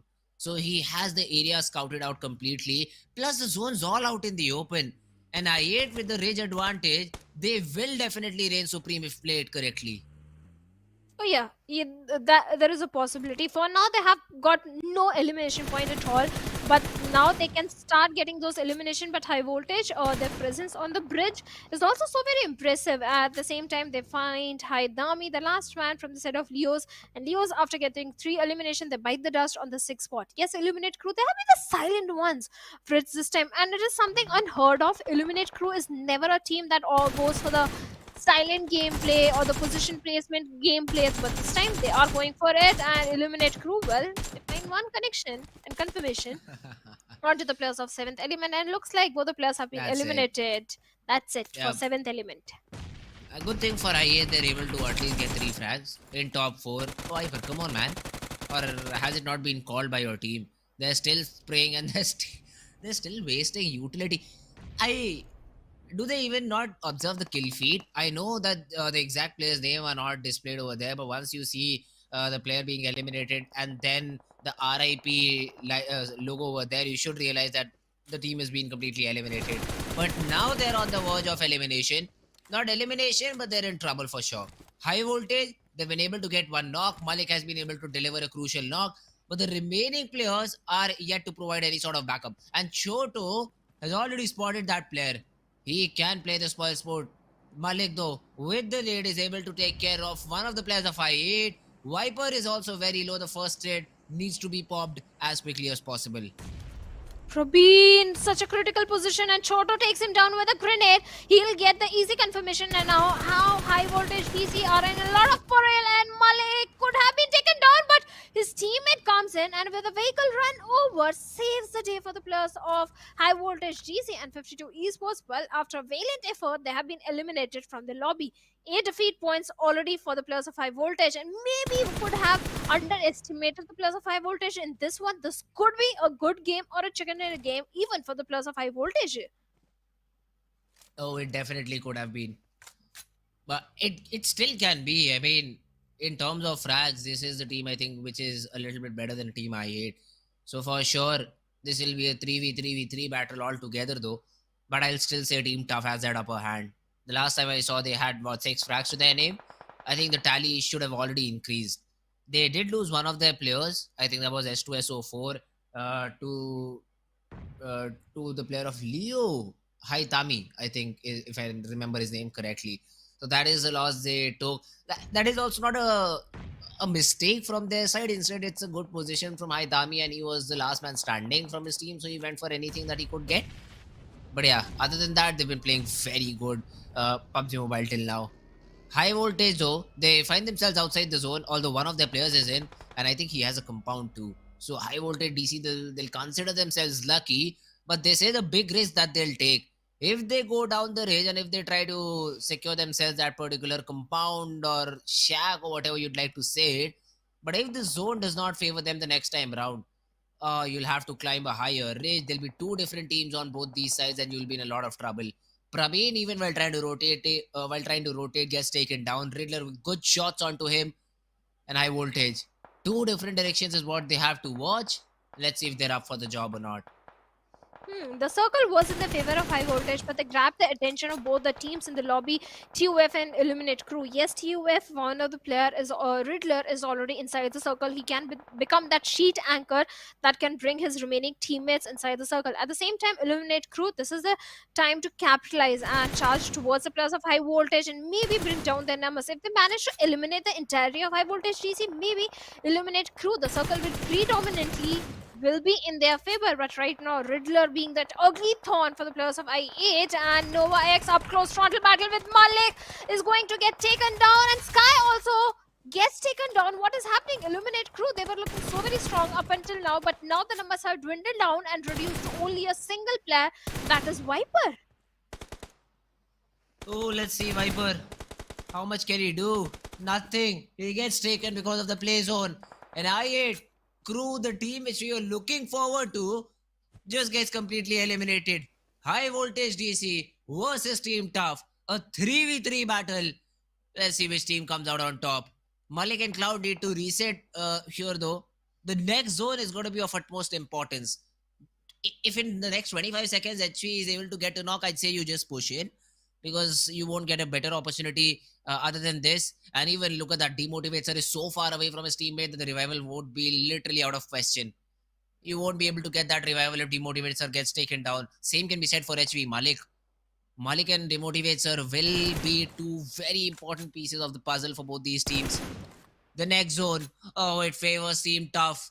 Two of the players are already inside. They have that rock for their cover, and I don't think so any of the players of Team Highvoltage can come into this particular position. Malik, one more shot is all that was needed there.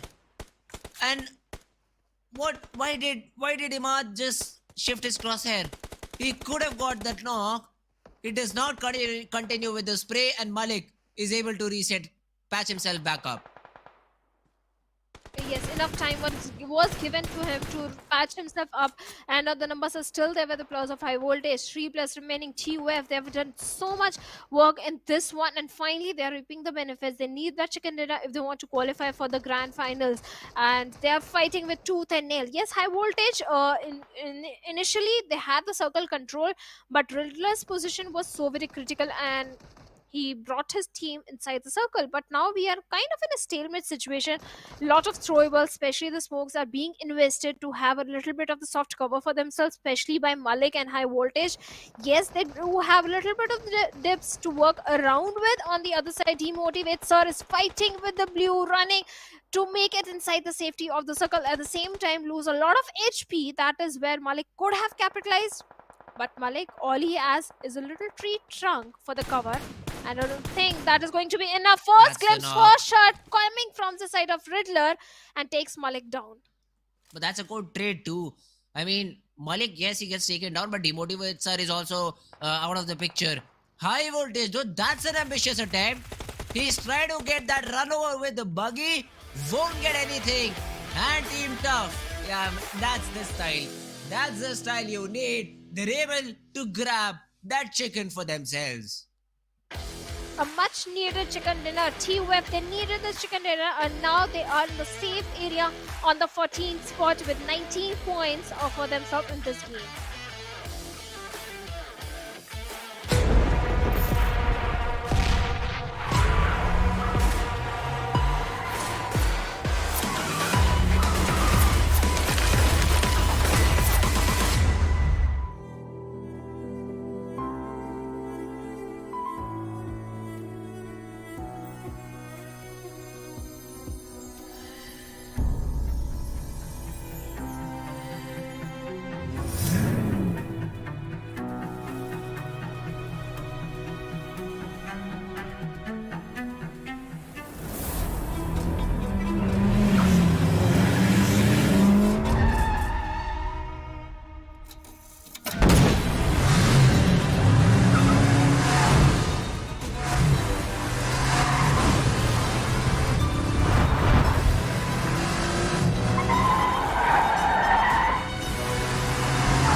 the race for the top 16 is becoming more interesting with every game. Uh-huh. This time TUF, they made a comeback story by getting a chicken dinner for themselves, and now they are in the safe area. Every team, Fritz, they're fighting with tooth and nail. Yep. Everyone wants to be in the finals. What do you have to say? At the same time, Illuminate Crew, second time they came on the third spot. Oh, I mean, I Crew, they've shown some consistent performance. This is what you need from a team which is on the verge of getting eliminated or not qualifying. So yeah, that's great performance, and I love it when the bottom teams start performing, because see, we know they won't come literally on top, but they'll just make the game a bit more interesting. They'll play the spoil sport for a majority of the teams which are looking to cement their spot in top 16, because except for the top 8 teams, the other teams are still fighting for their spot. They're still in contention. That we still need to get one more good game, two more good games, so that we ensure our spot in the top 16 position.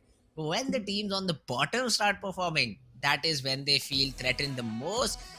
And being the saddest that we are, Shadow, we just love that sort of thing happening. But talking about the MVP of the whole game, it is a player from Team Highvoltage. Even though they were not able to get the chicken, at least the MVP is from their side. Oh yes, definitely. Highvoltage DC, they managed to have the control of the bridge area for a very long time, and the circle was also predominantly in the favor of Highvoltage. That is where they were capitalizing. Yes, they did had a majority of the control of the real estate as well, along with the players of TUF and I8. The minute the circle shifted away, the final shift of the circle, and it went away from the side of Illuminate Crew. That is where the hasty rush, the hasty push was made from the side of I8, and that's where their numbers dwindled down, and Viper was the only man standing. But along with Malik, we have few players from the side of 4MB like East with 5 elimination, and TUF as well. Looks like the sulfuric acid finally worked for the players of TUF, and they got the chicken dinner. Oh, yeah, I mean, that's definitely a good start. That's definitely a good start to piece, or I'd say to cement your spot in the top 16. But yeah, talking about the match summary too, Malik, he was definitely there. He was the person who was trying to get his team over the board, although it was not enough, and it was Team TUF instead who came out on top. But a good show of performance, by the players of Team Highvoltage, and they still secure that second spot. 9 frags overall, 15 points to their name on the second position, but Team Tough with the chicken still stay on top. Another team to watch in this whole game is Stalwart Esports. Look at that, 7 frags, 8 overall points, third in the leaderboard. Yes, they were taken out pretty early in the game. They were able to capitalize on those elimination points because they were holding on to the Novorupnoy bridge area, and so many teams were trying to cross that bridge. Yep. So yes, they were engaged in too many fights. At the same time, same thing happened with the plus of 4MB. They were also engaged in too many fights. So yes, that is when you kind of lose your numbers. At the same time, whenever it's the southern military-based circle, teams tend to expect the plus of 4MB and Stalwart Esports as certain default position which they always go for. So yes, that kind of backfired for both these teams. Alright, but some more fights over here. 52 Choto. I's pretty better than him. I mean, I would have definitely gotten that knock without throwing so many bullets out in the air. But yeah, I mean, in pressure situations like these, sometimes you do whiff. And probably these situations will go off with experience. But talking about the overall ranking, slowly and steadily, Stalwart Esports is just cementing their position on top. 4MB is also trying to chase them down, but still that gap of 26 points is not going anywhere until 4MB is able to snatch a chicken and put Stalwart down very early in the game. That is the only way I see them coming out on top, coming out on the first position. And I8, look at the number of points they have. Sitting on the 9th position should be comfortable enough. I8, they got eliminated with 0 points in this game, still somehow retain their 11th position. But a big jump, a humongous jump by Team Tough because of the chicken dinner. 6 overall ranking points is what they've got in terms of serial number, I'd say. 54 points on the 14th spot. Still cutting it out, but you'll still have to play the other 2 games remaining in your pocket. Yes, they do have two more games. So do the players of Magnus Esports, 52 Esports, 3x Esports. They also have three games remaining. So yes, there's still a chance for them to qualify. And looking at the schedule, the first game went into the favor of Quantum Race. The second one in the favor of TUF with 19 elimination. And this time we have a very aggressive map coming in. That is Sanhok, where Group C Fritz will be sitting out. So that means no 4MV, IHC Esports, against I8 and 7th Element this time. Rather, Group D is joining in, so that means SKYLIGHTZ Gaming, Train to Kill, Regicide, and Magnus Esports will be playing this one. Oh, we have Magnus Esports. I already have my prediction ready. So as soon as Echo asks for it, I'll just give it out. But yeah, Sanhok as a map is going to be very, very interesting to see now. This is a map of comeback. I always say this because I just know how impactful it can be for all of these teams. This is a map where you can go all out for blood. If you want to take the early fights, they have to be taken within the first two circles. Other than that, if you try to take a fight after that, you're just doomed. You will be just shot because of the third party. You'll be shot because of maybe the fourth party. I've also seen 16 fighting it out against each other. So that is what the map of Sanhok brings into action. But now, as Echo says, it's time for prediction, Shadow. The prediction you made, I think Leo Esports, they were not Yeah. very bad. I mean, they were obviously better than what I predicted. MABETEX, who got eliminated way below 12th position, I think. So this time around, who do you think is coming out on top in the map of Sanhok? Unfortunate things happened with the players of Leo Esports. They were trying to go for the water rotation, and that is where someone striked and took down the players. And after what happened with the players of Againix I think I'll ask my producer to predict for me. I'm not going to jinx any more team now. Hey, it's all right. It's all right. I mean, I do understand. You want the betterment of the teams, huh? Yeah. So we'll leave it to Echo in terms of your prediction. But I this time say that the players of team tough, are they playing? Are they in the game? Team tough? Are they in Group C? Yeah. We'll have to Yes. get that confirmation. But if they are, I'd go with the players of team tough. I'd say they got it once, they'll get it twice. They certainly can, and they have all the reasons to do so. And the producer says DRS. I'm not gonna jinx. This is Oh, not my okay. prediction, so I hope DRS gets a chicken dinner because this time they were Uh-huh. stuck in the blue. And yeah, okay. DRS is a very high caliber team. They have the international experience. They have represented their region so many times on the global scale. So yes, DRS is a team that can go for the aggression. We did see that kind of aggression on day one, number one, and day number two as well, even in the SA final. So yes, DRS is a team I personally expect a lot of things from Okay. them, especially in the map of Sanhok, because in SA finals in the league plays, Sanhok was entirely the strongest game for the players of DRS. Ooh, all right. Just justifying the pick that the producer gave you, huh? All Yeah. good. All good. Let's see. Let's see if DRS is the team which comes out on top in this map of Sanhok. I'd say I'd love to see some more snakes. That is something I've not seen, and I'm not happy about it. Come on. Sanhok is famous for that snake game, the snake gameplay, I'd say. And if we do not see the exoticness that it brings out, if we do not see a lot of green clothes in the game, I'd be very, very sad. I mean, I want to see players being surprised, players being punished for walking all alone, knocks and finishes happening by the last remaining players. That's what I love about Sanhok, and that's what I'd like to see. Although my favorite map still remains Erangel, because a skilled team will perform better always on that map. Sanhok, 60% luck, 40% skill. That's what I feel. If the zone is not with you, however skilled you are, you will still lose on the map. I agree. No second thought on that. Sanhok is definitely one of the most unpredictable map. At the same time, yes, if you do have the circle, if you do have a good position, if you have the numbers, this can definitely go in your favor. But this time, 3x Esports and Stalwart looks like they both are playing, and let's see if 3x Esports again goes for the boot camp drop location. That is exactly where Stalwart Esports are also there.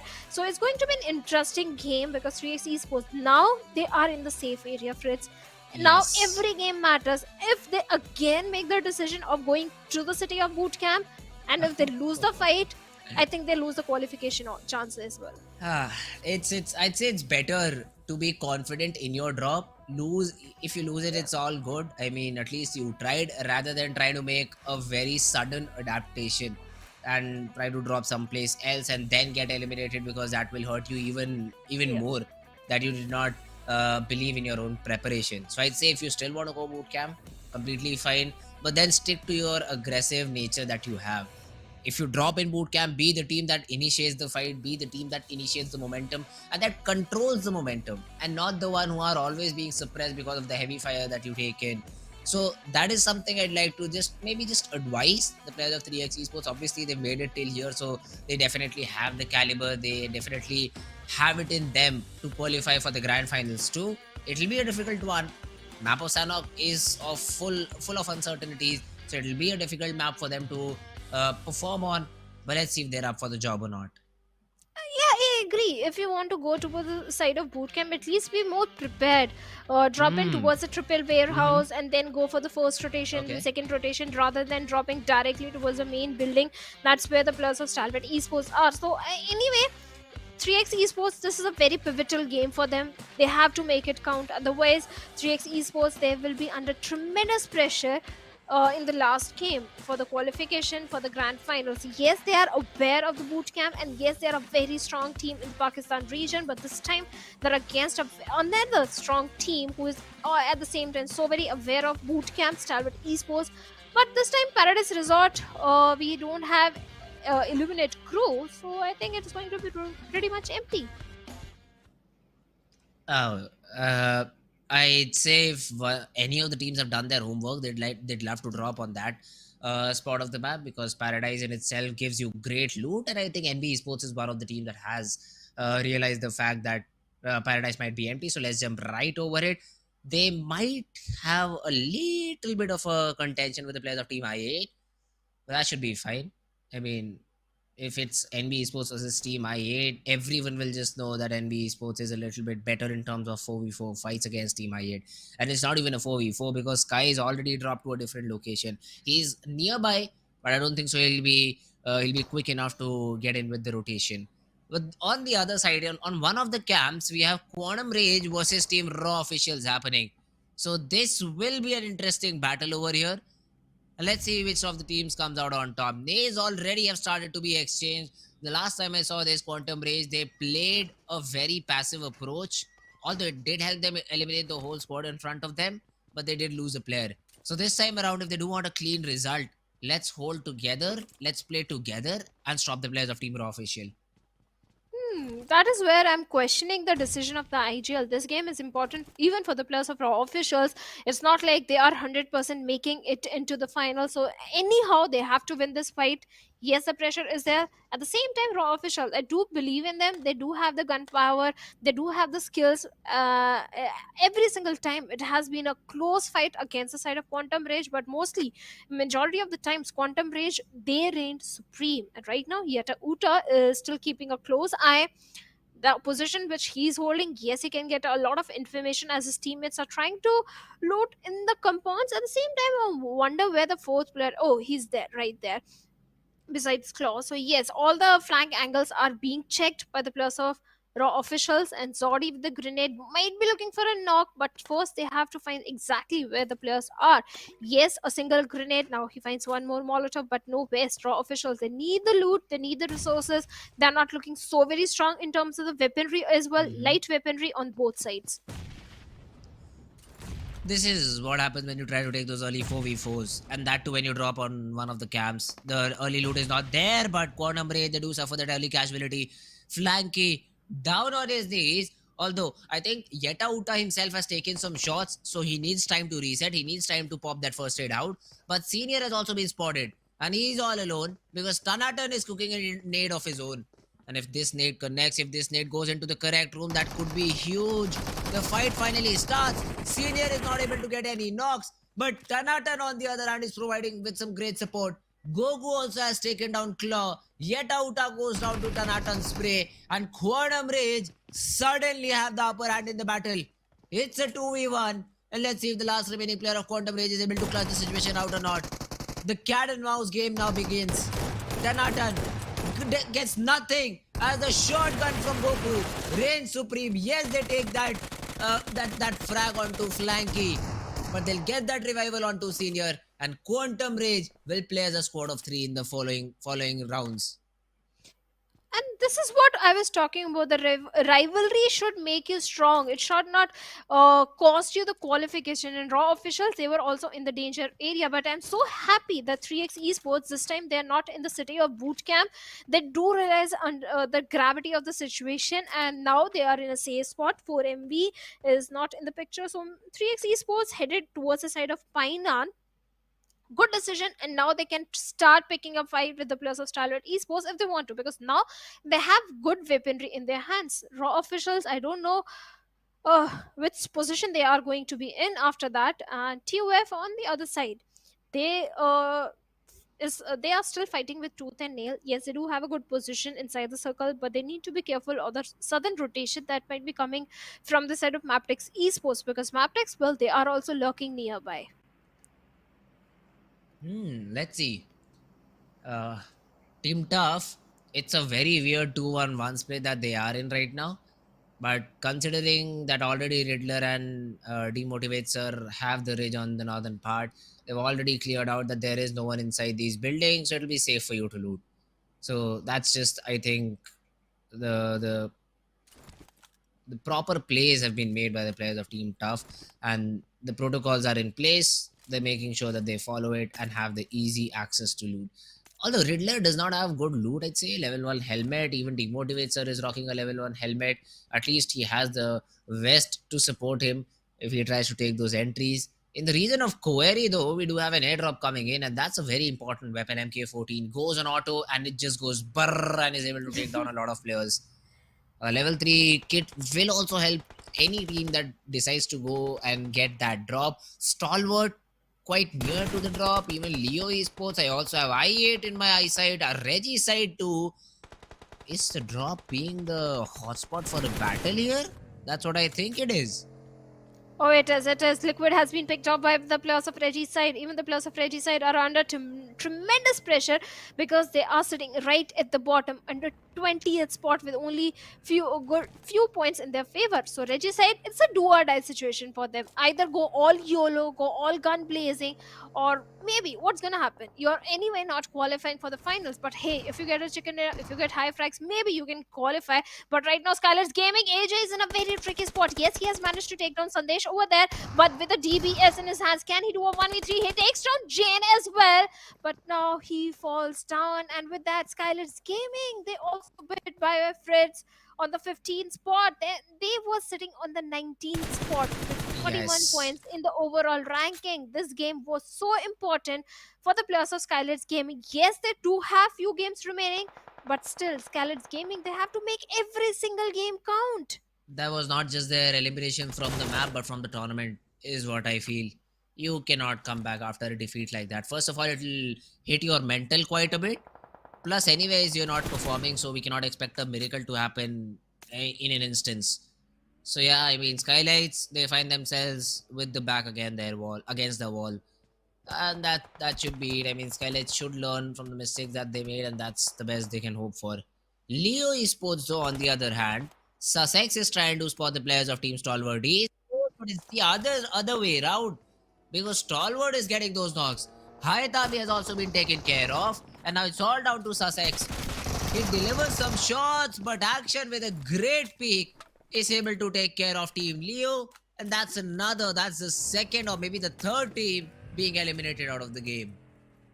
And with the circle shifting heavily on the eastern side, MABETEX Esports, they are going to find themselves in a very good spot. Yes, Magnus Esports, on the other hand, they are fighting with the blue. They're close to 600 meters away from the circle. But again, a fish in battle situation for the plus of 15. Esports trying to make a swim with Chota on a sliver of HP, or maybe he's still bleeding out. Come back also on a sliver of HP. 52 Esports, they have to be so very cautious. And T2K, they are aware there is a team present, and sooner or later they are going to spot the players of 52 Esports. But Noki of Reggie's side falls to his own knock. Oh, I really hope some opponent team is not present nearby, otherwise maybe he is going to be a dead man soon. Oh, that's 52 Esports again against the shore. I never understood using water rotation in the map of Sanhok. 52 Esports, try to do something similar and are being punished. Yes, they'll be able to get the revival, but their rotations have been delayed by quite a bit, and T2K want to end this fight here and now. They know for 52 Esports to come on top of this ridge is not going to be easy at all. So T2K just wants to, I think, have the information maybe. Rig just wants to have some information about the player's position and then just falls back. Yeah, that's about it. They also need to respect the zone because the Sanhok zone could be very cruel. You'd say that the first three zones are relatively equally distributed around the map, but the fourth zone, the hard shift that comes in with the fourth zone, the circumference that reduces very drastically, and that has harmed a lot of teams more than it has benefited to any other. So you'll need to be very, very careful on how you play around the zones in the map of Sanhok. And let's see, Magnus, another team which did not respect the play zone and will now have to take some damage.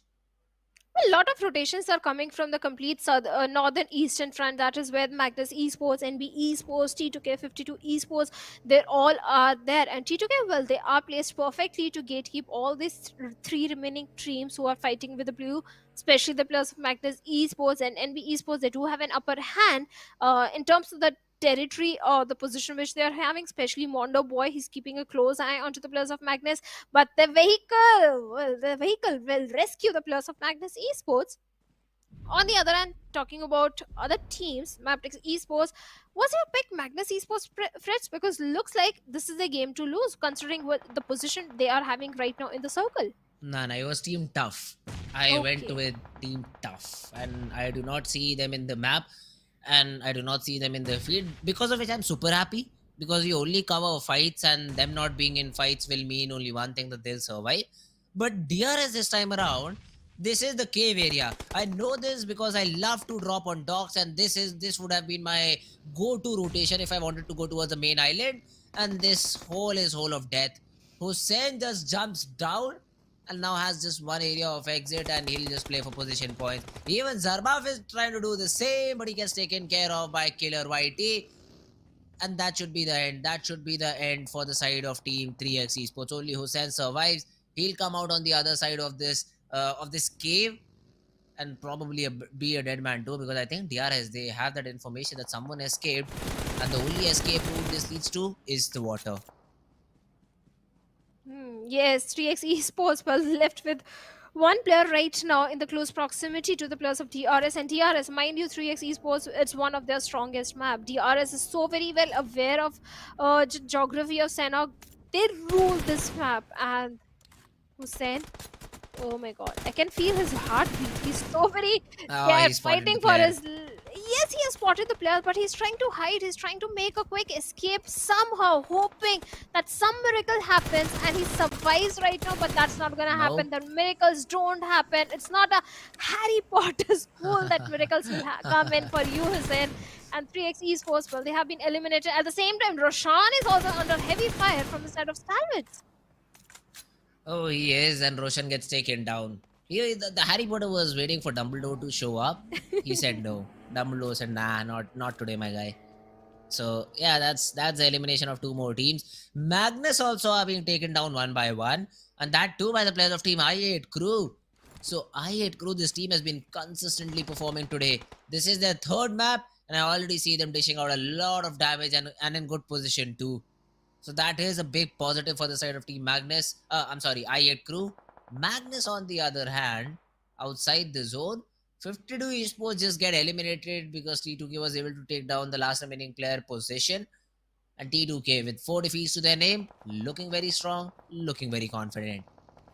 Oh yes, they are definitely. They have the entire northern eastern control under their control, and Magnus Esports, well, they are literally struggling with that vehicle, and that is where Sandesh is going to come in with a perfect spray, not so perfect spray, but TOF, well, they are the perfect one with spray as they are bringing down the numbers of Illuminate Crew. And Illuminate Crew, I don't think they can make it inside the safety of the circle. Jane finds a perfect knock onto Zibian over there, and Magnus, they're out in the open. Yes, there is a little bit of the cover for them, but is it enough to save them? I doubt it. At the same time, T2K have one more enemy in the name of Mondo of NB Esports, instantly shut down, flushed out, and Jane gets a confirmation, will get the confirmation point as well. NB Esports, this time they're also suffering because of the circle. Ooh, let's see though. I don't understand the reason for all these teams to still fight outside the blue. T2K, they're super close to the zone. I agree there's no cover inside the zone, but at least you'll losing players left and right. Because only if NBA Esports saw the players of Team T2K trying to rotate, one bullet could have taken Drake down. And now these fourth and the fifth place zones, these will be very, very hard to deal with. Talking about hardships, Stalwart Esports now put under pressure. Jiggle, he just tried to deliver some jump shots through the window. Stalwart Esports is in a lot of trouble. Nirzad, he finds himself alone. Malik is trying to toss a molly into the room which Nirzad is right now, but he moves. Somehow he wants to reset. He wants to get that first hit in and he gets it. On the other hand, Team ToughX is also giving a hard time to the remaining two players, IC, and I think I see Tobbs overlapped onto IC's name, and one of the players is knocked out. The revival will come in with the smoke's help, but just look behind your back, guys. Look behind your back because Highvoltage DC, the remaining two players are coming in from the north part of the map. Both the players, Malik and Nirzad, are trying to buy some time so that the reinforcements can come in. Highvoltage DC, the remaining players were fighting with the blue and Stalwarts. Well, they're going for the rescue mission onto IC, and looks like Tops has been dealt by Cloud over there, and Malik and Nirzad, their own kerfuffle with those grenades. No connection whatsoever, but the knock onto Tops is going to be so very critical for the players of Stalwart Esports. IC running out in the open like a headless chicken, and Cloud is going to capitalize, but he survives with a sliver of HP trying to help Nirzad. But first, Tops need to patch himself up, but there is no chance for saving Tops. And Nirzad this guy always saves the day for his team and gets a confirmation point onto Malik. You cannot give those individual duel to any of these players of Stalwart Esports. They'll always deliver and even get Tops back into action. In terms of frags, Stalwart's on top. In terms of support, Stalwart's on top. In terms of individual supremacy, Stalwart's on top. Let's see if they're able to close the game in the same fashion or not. MABETEX Baron is able to take down T2K Jane, Suyog and Rig too far away to facilitate the revival until and unless they decide to go in for the rotation. T2K is just doomed. 3 of the players are down now. It's only Rig who survives. It's Rig who has been spotted down and taken care of too. Team Tough, the prediction seems to be going heavenly right now for me. Oh, certainly. You are being the lucky charm for so many teams, and even the players of TUF. They've got 8 defeat points, and at this point, TUF, they need that motivation. They need that extra luck factor as well in their favor. And 8 defeat points, they are definitely making it into the finals if they keep up the same consistency in the remaining game as well. And even the position, Fritz, they have a very good control on the northern periphery of the circle.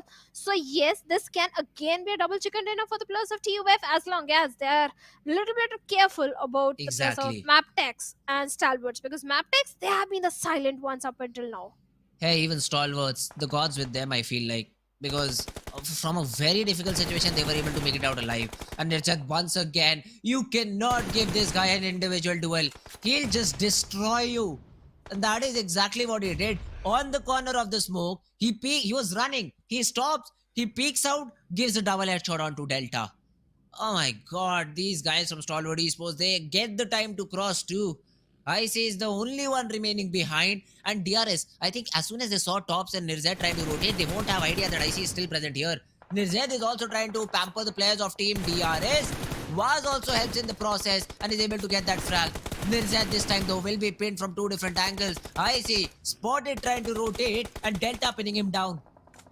IC, I think that's game over for him. Exactly as what happened in Miramar. I think that time around it was Action who fell down in that spot, and this time IC might just go down too. He has been able to pop the first aid though, and Nirzad gets a knock onto Delta. Senior with a third party onto DC rules, and suddenly Stalwart again look very, very surprisingly active.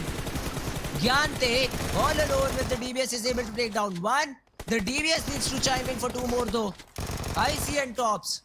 The spray around the corner. Tops is not able to find the connection. But Gyante, with the boop weapon, needs to find this frag before IC arrives. He does. He was pinned down to a tree. But now, pins a nail in the coffin of Team DRS. And there goes my producer's prediction as well on the sixth spot. But MABETEX this time something unheard of, being the silent ones, only 2 defeat points, but they have made it inside inside top 5, and they do have a good position. The circle shift is going to be so very critical, and it goes for the concentric shift. EOF, they also have a very good spot.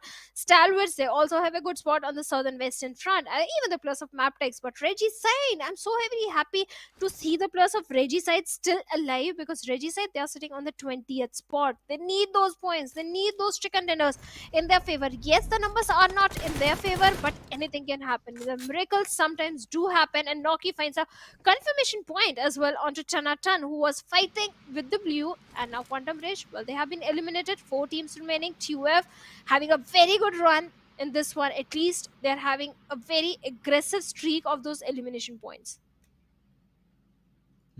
A podcast moment, right, Shadow? Yeah. In the game? Yes. I mean, all these teams super far away from each other. No more fights to happen until the zone closes and until the zone forces all these teams to fight it out.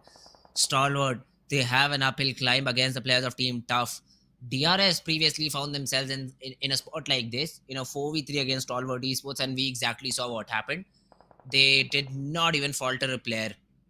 And now the same situation is again with the players of Team Tough. Let's see Stalwart Esports if they're able to do exactly what they did against their previous opponents.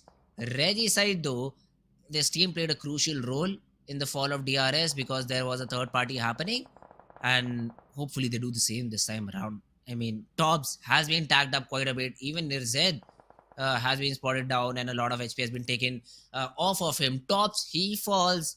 The acid is raining fire over here. Let's see if Team Tough closes the door onto the face of Stalwart Esports. Ah, that's a good phrase. TUF, they're raining acid onto the opponent teams and killing them through that sulfuric acid. Yeah, definitely that is working for them. But right now, Stalwart Esports, perfect grenade right on the face of Imad over there, takes him down. And now TUF, they have to do something. Demotivates with it. Info16 is trying to pin down IC, stopping him from getting the confirmation point onto Imad. TUF, they need the numbers if they want to go for the chicken dinner, but they also get a confirmation onto top. So Stalwart Esports left with only 2 players, and the position has been compromised. Demotivates, his position is so critical as the blue is catching up. Stalwart Esports, they come out in the open, and instead makes a mistake of his life. Yes, the desperate situation was there to move inside the circle, but finally the blue comes in, and TUF also chimes in, and Stalwarts, well, they have been eliminated after a very aggressive game of 12 eliminations. But Tough, they lost a player, and even Riddler is down on the ground. So MABETEX, eventually they are the ones who are on top. H2SO4 does not expect a player so close, and it's all down to demotivate. Nades are also being thrown in. Vaz, though, he distracts the players of Team MABETEX a little bit. The knock onto Vaz will give a little bit of a breathing room, but it does not, because MABETEX, they eliminate Team Regicide. Volley, the person up front, gets taken care of. The other 2 players are a little bit far away. The nades, though, is what will hurt the players of Team Tough in the situation. Kaise, another one being thrown, and this should be the end. This should be the end for Team Tough, and it is a winner chicken dinner snatched by the players of Team MABETEX. Now what a victory for them. Team TUF, yes, back-to-back 2 chicken dinners for this team. Much needed chicken dinners, and the Pakistan domination, the aggression which we always talk about is finally there. But MABETEX Esports are the one getting the chicken dinner with 7 eliminations, and now they're sitting on the 2nd spot with 17 points.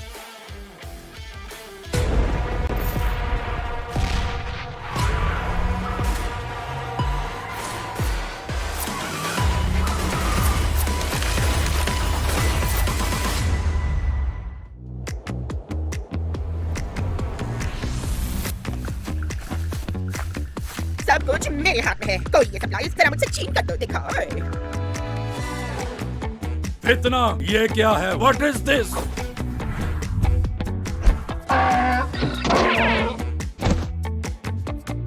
इस बार मैं नहीं हारूंगी हाँ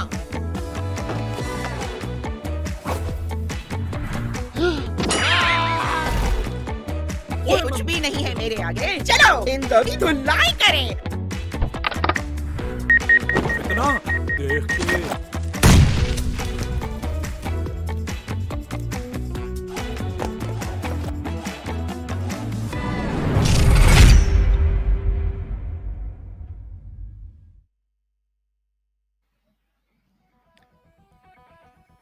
Well, the race for the top 16 is definitely there. At the same time, Yep. the race for the top spot is also there, where MABETEX Esports have managed to come on the second spot, but still the point difference is way too much because this game against Stalwart Esports, they got too many elimination points. So MABETEX, they are sitting on the second spot, but TUF, well, they were raining death and destruction in this one, Fritz.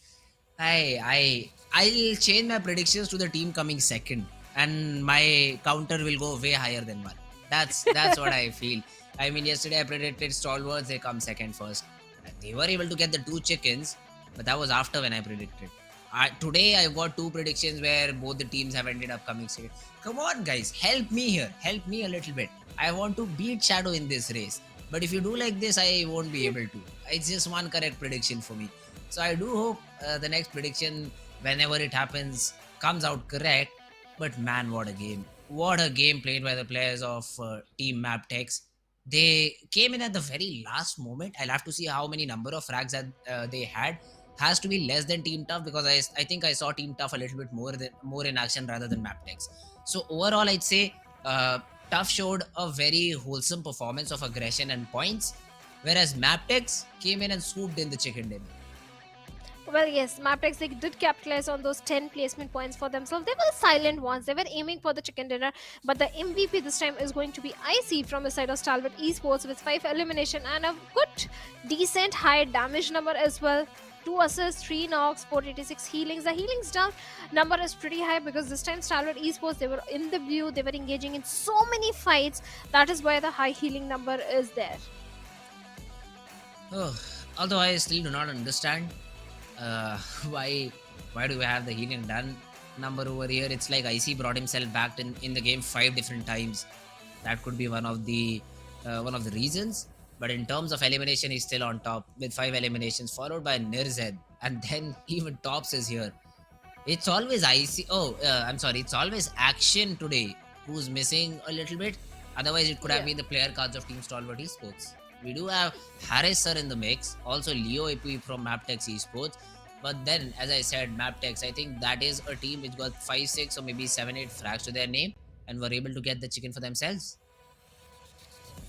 Well, definitely, they were able to get the chicken in a Valley. Valley has always been an important asset from the side of MABETEX Esports system. Surprisingly, MABETEX Esports, they were playing with the circle. At the same time, the circle was predominantly in the favor of MABETEX Esports. They had a very good position. On the other side, Stalwart Esports, they were looking for a very dominant control from the northern front. That's why in the match summary, there are so many stats of Stalwart Esports: highest assist, highest elimination. But MABETEX, well, they're sitting at the top with 17 points. Stalwart's on the second with 16 points because of the elimination numbers they accumulated. Oh my god, that's a big number. That's a big number to have, and Stalwart Esports 16 points, even though they finished 4th in the overall rank in the match ranking. That's a good number to achieve. This will help them retain their first spot. And 4MB sat out this game, so they'll have that advantage. They'll have that 1 game advantage, and they'll have the target to beat against Team Stalwart Esports. But I don't think so that will really matter because the lead, it is just getting huge and humongous, I'd say. The early battle between Corner Bridge and Raw Official just went one way, where Raw Official were completely annihilated. The annihilation also came in for the players of SKYLIGHTZ Gaming, 3x. This team, as we say in Hindi, bhaga bhaga ke mara. They were being said, you run and we'll kill you, because when you're sitting ducks, it's no fun fragging you out. You need to swim, you need to run, you need to try and get away before we eliminate you. So that was a very interesting way to eliminate the whole squad in front of them. But if we talk about the overall ranking, 4MB, they dropped a little bit considering they did not play a game. It's all good, it's all okay. Stalwart Esports though, 163 points. They still have a game to play. So realistically, the 200 mark, hey, I know 37 points from one game is not possible. 27 frags is a lot to ask. But if someone can do it, it's Stalwart Esports. Yeah, elimination plus 10 placement points, maybe they can. But the chances are slim. Considering Stalwart also, the chances are slim. But this time, the 3 teams sitting on the 17, 18, and 19 and 20th spot, they were taken out pretty early in the game, barring JG side. So yes, 3x Esports, 2 games remaining for them. SKYLIGHTZ, 2 games remaining, but for Raw officials, only 1 game remains. And the pressure is definitely mounting on the shoulders of Raw officials. Every time Raw officials, they leave things for the 11th hour, and this time maybe they won't qualify for the finals. Fingers crossed. I really hope Raw officials do manage to pull off a very good, fantastic performance and propel themselves in the top 16. On the other side, 52 Esports, this time in Sanhok, they were decent. They did manage to get good points for themselves, but still, they are on the danger zone. They are on the 16th spot. Only 2 points lead they're having from a team on the 17th spot. So yes, things are going to be so very critical in the last game for few teams and second last for few teams. The next one is going to be Miramar, where Group B will be sitting out for it. So that means the players of, I believe, NB Esports, Illuminate Crew, Raw Esports, and Quantum Race, they are sitting out in this one. Oh, then it's okay. Then I'm ready with my prediction if that's the case. But today has been a very, I'd say, dull game in terms of the number of frags that the chicken dinner teams are getting. Look at that. 7 frags in Miramar, 9 frags in Erangel, 7 frags in Sanhok. Very, I'd say, little number of frags is what they're getting. I want the next 2 games to be good for the teams who usually frag a little bit more. This is a decent game. You need to get at least 10 if you're winning the chicken. That's what I believe. You need to get at least 10 frags to your name so that you make an impact overall. But yeah, I mean, chicken dinner at the end is a chicken dinner. You get those 10 points awarded to you. You get any frag points to your name too. So that's something that the teams have to figure out. But I'd say for a decent game, you need 10 points, especially for the teams below 16 position. But now is the time when we predict which of these teams, for me, which of the teams is going to come second, for Shadow, which of the teams is going to be eliminated. So let's start our journey, Shadow. Let's see who do you think is going to get eliminated. I mean, it's a prediction for chicken dinner, but we all know what Shadow does. She goes in for the one to be eliminated early. Also, Shadow, who do you think is going to win this one out? I'm not going to jinx. I'll again ask my producer to pick a team because hey, this game is so critical for teams. His I don't predictions want are to mess even up bad. any. Yeah, I agree. I agree. So I'll ask him to predict a team. Still, all right. So we'll see what Echo has in mind for Shadow. But as I said, I was ready. Stalwart Esports, eyes closed, no problem. I think Erangel is their bread and butter map. It should be a Stalwart Esports game until and unless the zone favors them. Somehow, if Stalwart have the zone in their favor, they tend to perform a little bit worse than their normal games. Once the zone is not with them, they're like they turn on their godly performance mode on. So I hope we do not see a military base circle, and then Stalwart Esports should be fine. They should be the ones coming out on top, and Echo also thinks the same. So now I think my prediction might just go wrong, but hey, let's see if that happens or not. The map of Erangel is what is coming up next.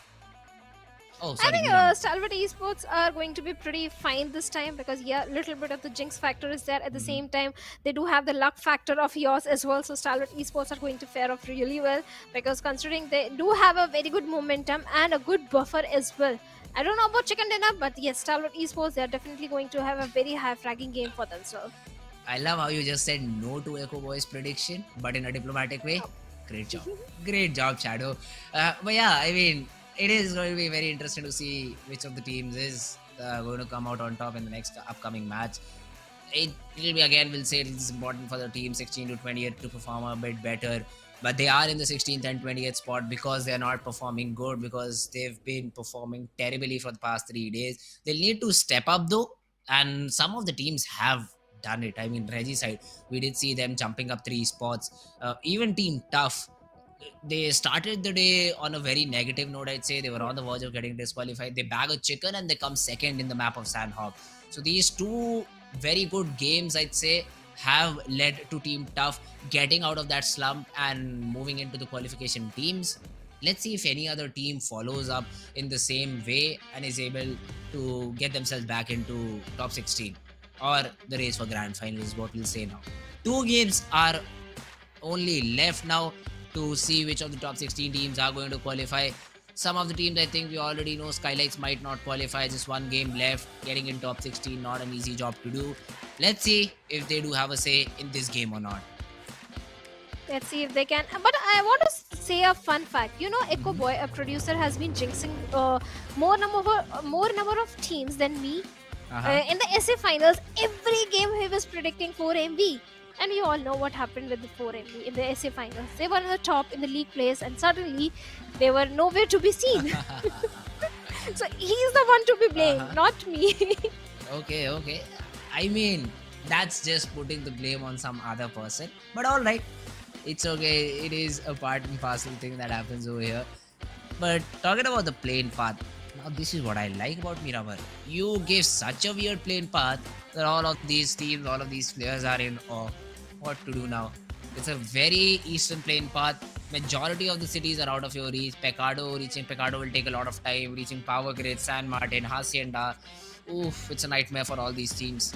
For teams that usually dropped in Puerto Pariso and Impala, a great plane path. Even Campo Militar is reachable, and Campo Militar, believe me, has some decent loot present in the city. Plus, it's super easy to loot that city. No long buildings, no big buildings. I mean, there are a few, but still, you can loot that area very, very quickly. So I won't be surprised if we see some teams heading towards that direction.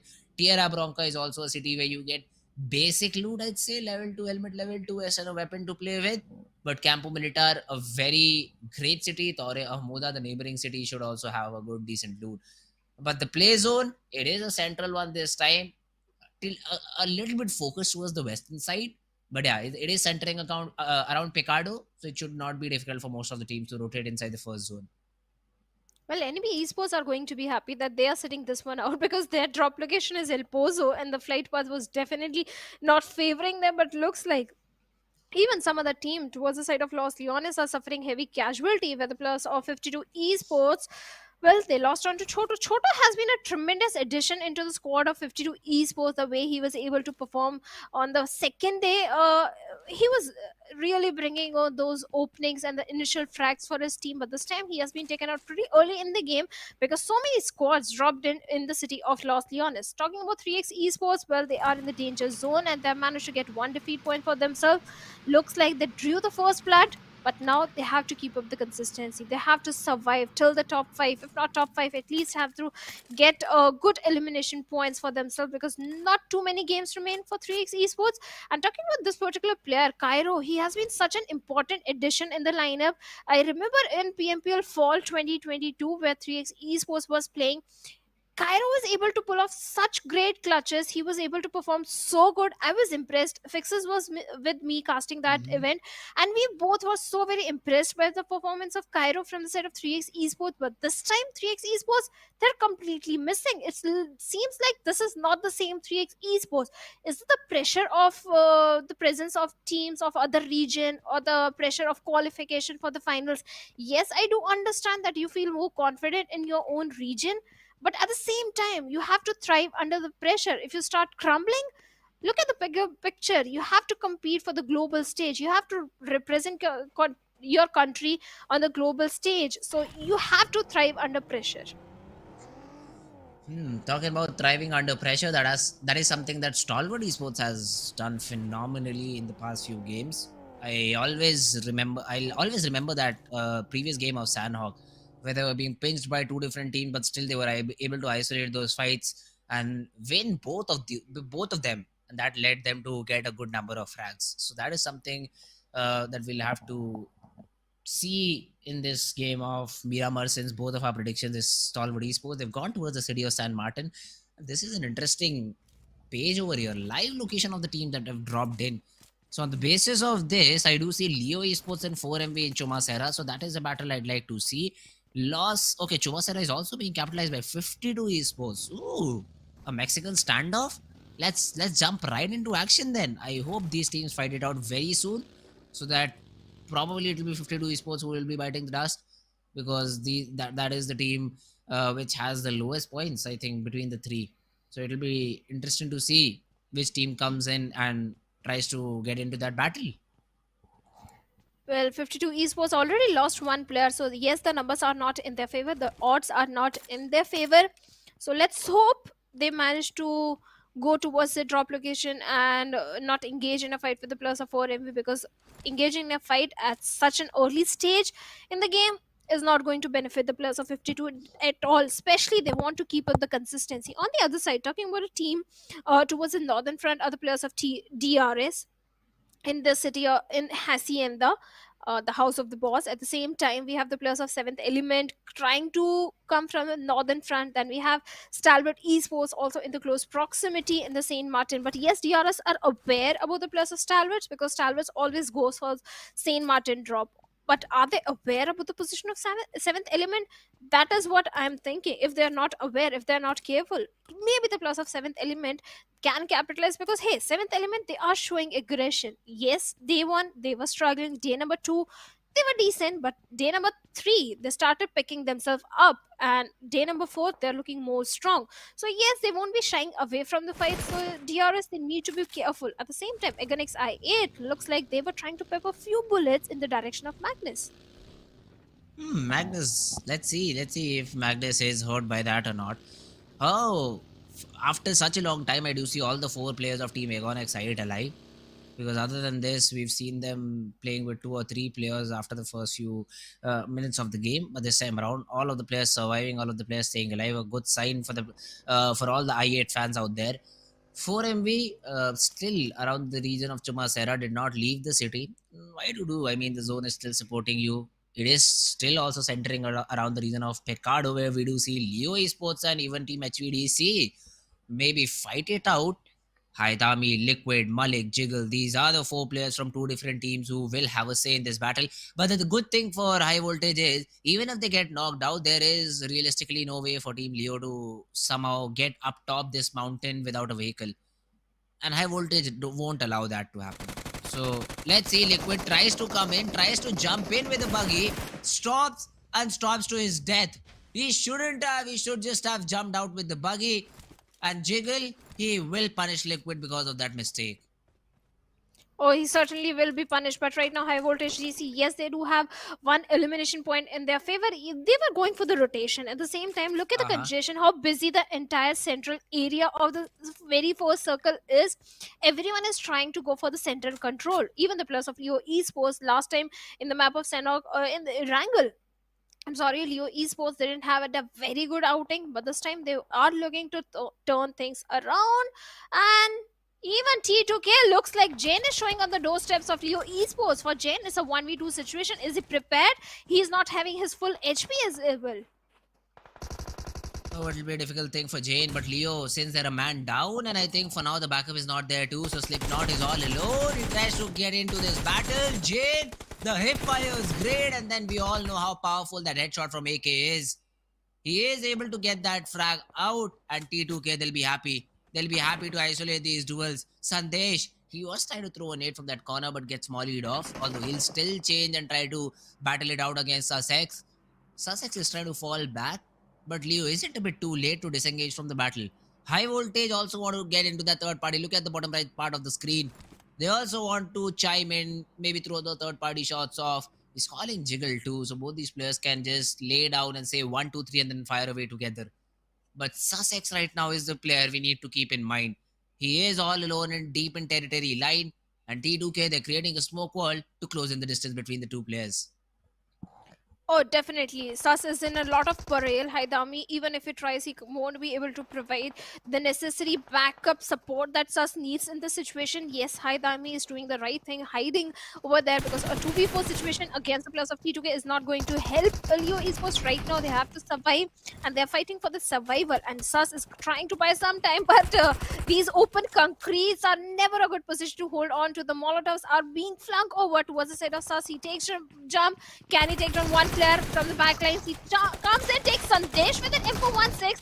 Can he bring more numbers down? And no, he won't be able to do so, because hey, it was a 1v3 situation, and with that, Sus has been dealt with and leaving Haidami all by himself. At the same time, look at the position of Sanhok. He knows exactly where Jiggle is, and Jiggle, well, he loses a little bit of the HP to Sanhok, but Stalwarts, well, looks like T2K. They grab the attention of Stalwart Esports, and Tops takes down Sanhok.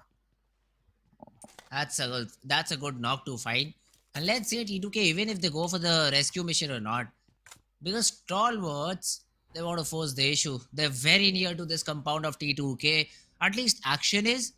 And we all know how deadly action can be. Rig, he's trying to use a pickup truck and then go for the revival. But spotted down. The truck is super heavy and super slow. I'm surprised to see Action not getting that knock. But Action now spotted down, and 7th element, a 4th team in the battle, will deal harm to Stalwart Esports. Definitely, they will. There will too many third parties and fourth parties are happening, and seventh element. Well, they are keeping all the angles checked. Even the players of Stalwart Esports also need to do that same things. T2K, they need to be cautious, because look at that uphill angles. Beside them, any team can go and have a control, and these are the open concretes which the players of T2K are holding on to. They won't provide the necessary cover which the players need right now. Even the circle has shifted away from Stalwarts, and T2K looks like Stalwarts, they're already moving ahead inside the circle, and IC still keeping a close eye onto the players of T2K. At the same time, IHC can also come from the backlines, because right now they are somewhere towards the side of Saint Martin. So there is a chance of a third party again happening if the players of T2K waste a lot more time in this situation. Ooh, Stalwart Esports though, they went in for an unnecessary fight. Not unnecessary, Action went in for a little bit of an info, but they did not know that 7th element would also be playing a part in this particular battle. They completely were surprised, caught off guard.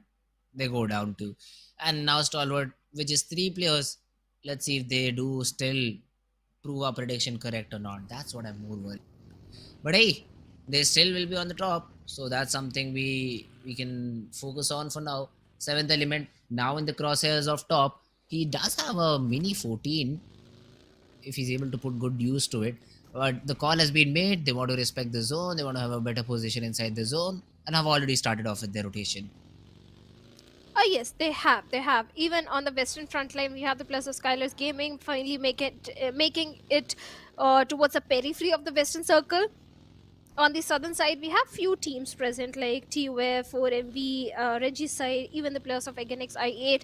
So there is a very high chance of a fight erupting on the southern end as well. On the northern front, yes, that is exactly where all the eyes are, and that is exactly where even the players of Stalwart Esports are. Yes, Stalwarts can capitalize by getting those elimination points, but Chicken Dinner, they need to have those numbers, but the numbers are falling down for the players of 3x Esports, as Zarbaf knocked on the wrong doors of Regicide, and well, he's not welcomed by the garlands, he's rather welcomed by those molotovs and those bullet shots, and Zarbaf loses his life. Regicide, they get 1 defeat points. On the other side, Magnus Esports, they are bringing down the numbers of T2K as well, where Sanhok has been eliminated.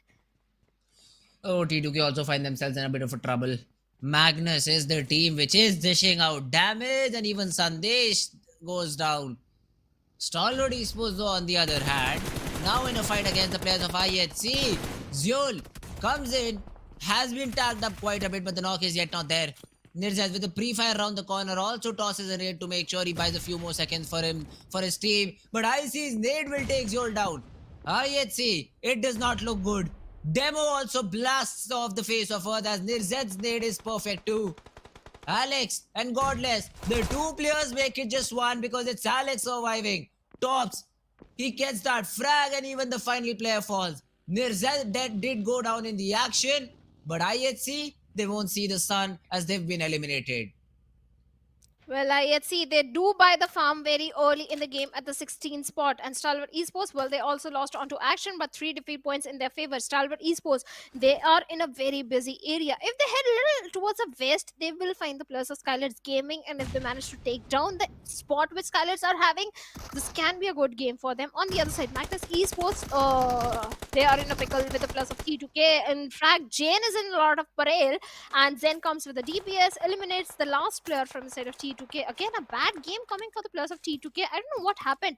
They started on a very good note by getting those chicken dinner for themselves on day number 2 in the very first game. After that, since day number 3, I think T2K, they're also under tremendous pressure. That's why they're not able to perform, or maybe they're trying to experiment few things and prepare themselves for the finals, because hey, at this stage only they can experiment few things, not in the grand finals.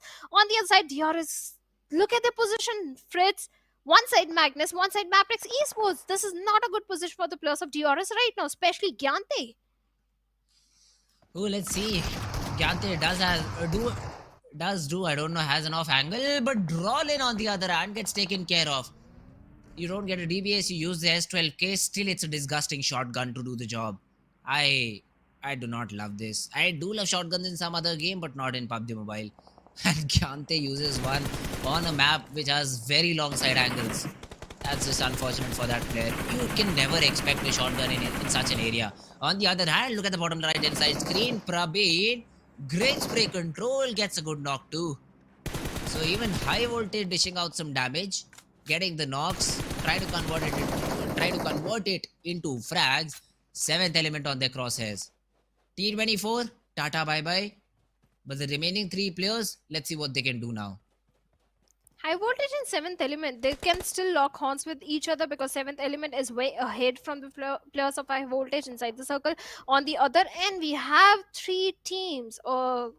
TWF, 3x Esports, and Regicide in close proximity to each other, and all these three teams are trying to have the southern control for themselves. And looks like the numbers are falling down for the players of Leo Esports and Magnus as well. Magnus then has been taken down from the equation, and Zipian is so very close to the players of DRS. Rolls in a close frontal battle, and the UMP reigns supreme this time. And DRS, they have managed to entirely eliminate the players of Magnus Esports on the 13th spot. And DRS, well, they have got 3 defeat points for themselves. At the same time, they have managed to get the complete northeastern control of the circle under their control.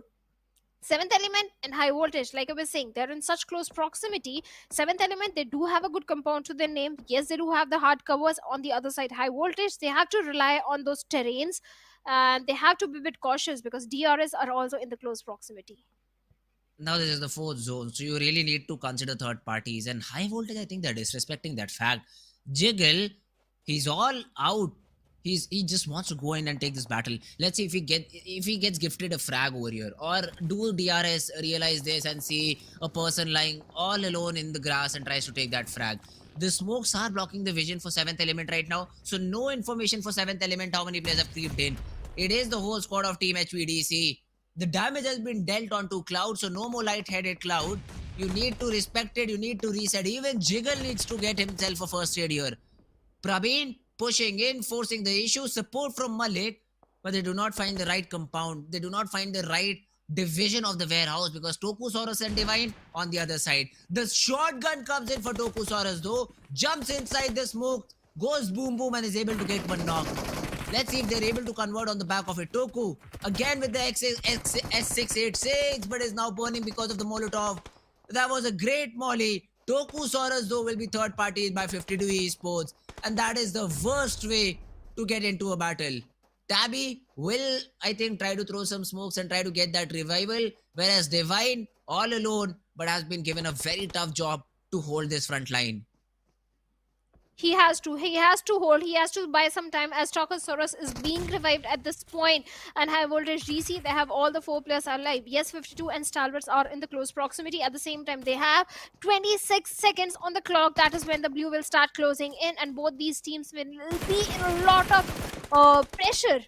And Highvoltage DC, Cloud with that Scar is trying to find some opening connection onto the plus of 7th element. 7th element, they have been pushed back to the other building. At the same time, Stalwart Esports, they also want a piece of cake in this fight.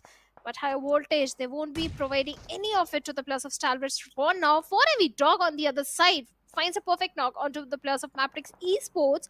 And MABETEX, well, they were trying to have this central control for themselves, Fritz. And looks like the center control is being denied by the plus of 4MV. But for now, a kind of stalemate situation between 7th element and Highvoltage. But look at the time, not too much time left. I'm sorry, it's 2 minutes and 8 seconds still remaining when the blue will start closing in. And Highvoltage, Malik makes an aggressive push towards 7th element, takes on 2 players. Instantly get the confirmation onto Tokusaurus as well. With only 1 player remaining, Highvoltage, 7th element is way too much to deal for Divine. And with that, 7th element, they have been wiped out from the lobby, and 11 teams still remaining with 5 defeat points for the players of Highvoltage. Highvoltage, easy wipe for them. They knew that they've completely pinned down the players of 7th element to 1 compound. It all fell down to the individual duels, and all of them were won. A 1v4 for the last remaining player of 7th element does not go in his favor. But now 3x being tested. Chimero, let's see if he's up for the job or not. Avenger and Vaz, the 2 players who are trying to invade this compound because Noki is already down. Noki is knocked out. So Vaz and Avenger, they first of all should focus on the revival rather than going for the push. And Nokia has found himself a cheeky corner to survive in. But Chimero is already going in for the flank. And Vaz, let's see, is cooking a nade. Will he be able to get that knock? No. But he spots the player down. The shots, they do connect for Vaz, and Hussein is down on the ground. Avenger spots Huzafa too. The nade is there to flush him off that angle. And now both these teams try to reset. Noki still waiting for the revival. The door needs to be opened on Noki, but no, Chimero will get that frag first. Reggie's side, they're looking for this battle, but even Team Tough wants to have a piece of it. They are also here for the third party. Hussein is down, will be confirmed by Vaz. A 2v2 inside the house and two different players outside standing and knocking on the doors of both these teams. Huzafa, he gets naded out. H2SO4, great nade. And Chimero for 3x left all alone. Reggie said 3x Esports, they were sitting on the 17th and the 18th spot. This fight is so very crucial for both the teams. They have to survive, but Hassan gets a knock onto Cloud, and Nima gets a confirmation points through those grenades, through those explosives. The entirety of 3x Esports, well, they have been eliminated, and SKYLIGHTZ Gaming finally doing a perfect third or the fourth party. I don't know which party in this situation, but Reggie said they have to be careful.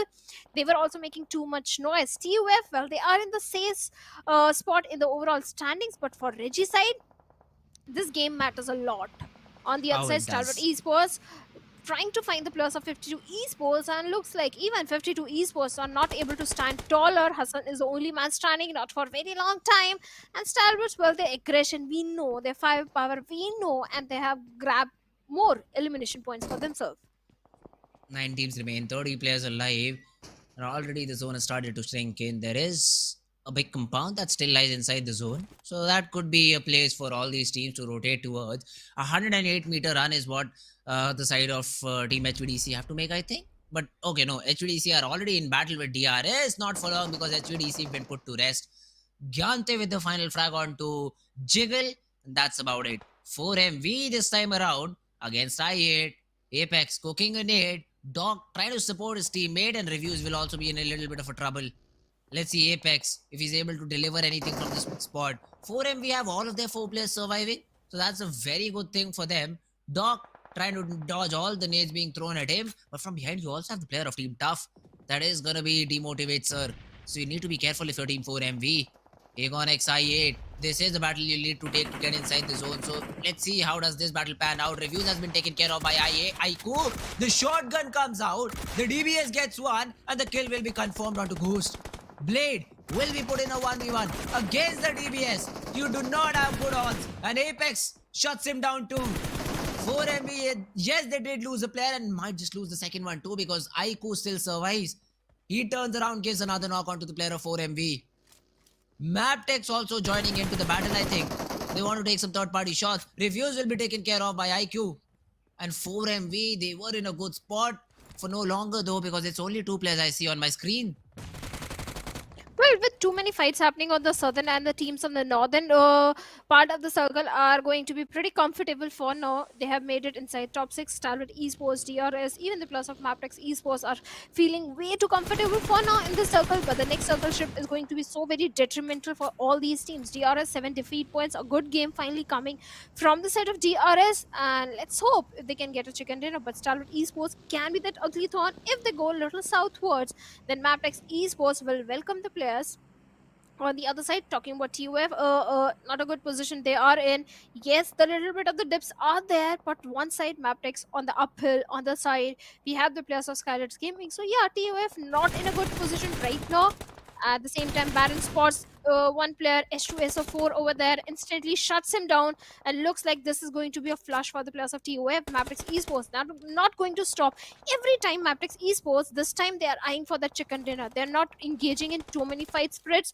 This is showcasing that yes, MABETEX Esports is eyeing for the top spot in the overall standings, but Stalwart Esports are still in the picture, and Stalwarts, they are accumulating the elimination points as well.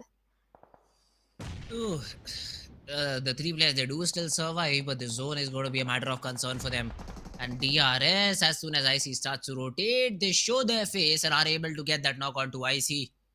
There has to be a revival here, because Nirzet has a smoke in his hand and is about to deploy it, or maybe it's not even needed because they have some cover. Okay, it gets thrown anyway. So the smoke will pop, the revival will be there. Still, I do fear for them. I mean, the zone is something which is a little bit far away, and even 20 to 30 meters makes a lot of difference. And on their back tails is going to be SKYLIGHTZ Gaming trying to take them down from behind. At least they've got 6 frags and are in top 6, so they won't be very disturbed if they're eliminated here in the game. But let's see what Team Stalwart has to show us. 2 of their players are already, I think, inside, and now are battling against a team. Tops, he is trying to find a weapon for him because I think his UMP just has 30 to 40 ammo left, and that is what he does not want in this particular half. But MABETEX having a good area, but are now being challenged by 2 different teams. The first one is going to be the side of, I think, DRS. Stalwart Esports, though, they also get a knock from very far away. Okay, no, it's not DRS, it's 4MV. But MABETEX, since they've lost a player, now have lost the edge in this battle. 4MV breaching into the compounds of MABETEX Esports, and can MABETEX defend the compound? If they can definitely go for a little higher position, but Leo has been taken down by Apex with a DBS right on his face, and now MABETEX Esports with only 2 players remaining. Valley is still down on his knees. Let's see if they can go for the exclamation, but right now Baron is busy taking down Riddler of TUF, and finally flushes him out. Will get the instant confirmation point as well.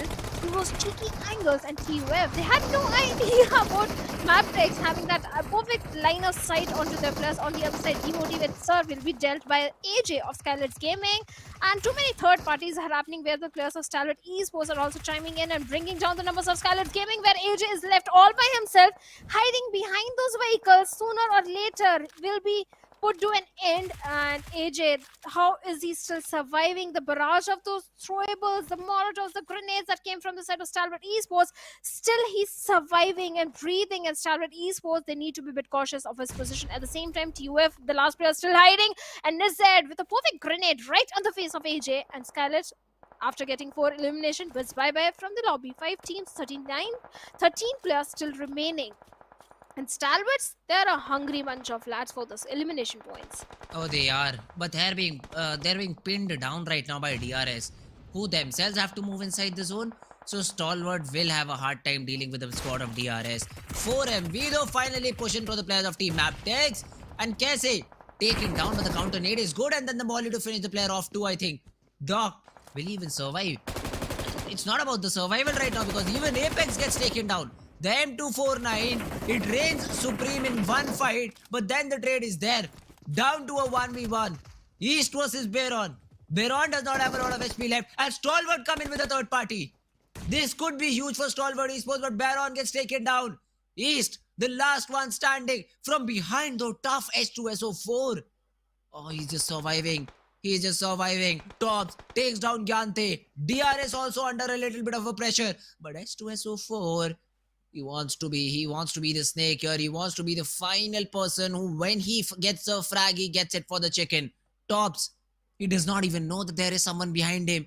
Stalwart, they need to check their backs at least once. And Tops, as soon as he does it, I think Tough will shoot at them.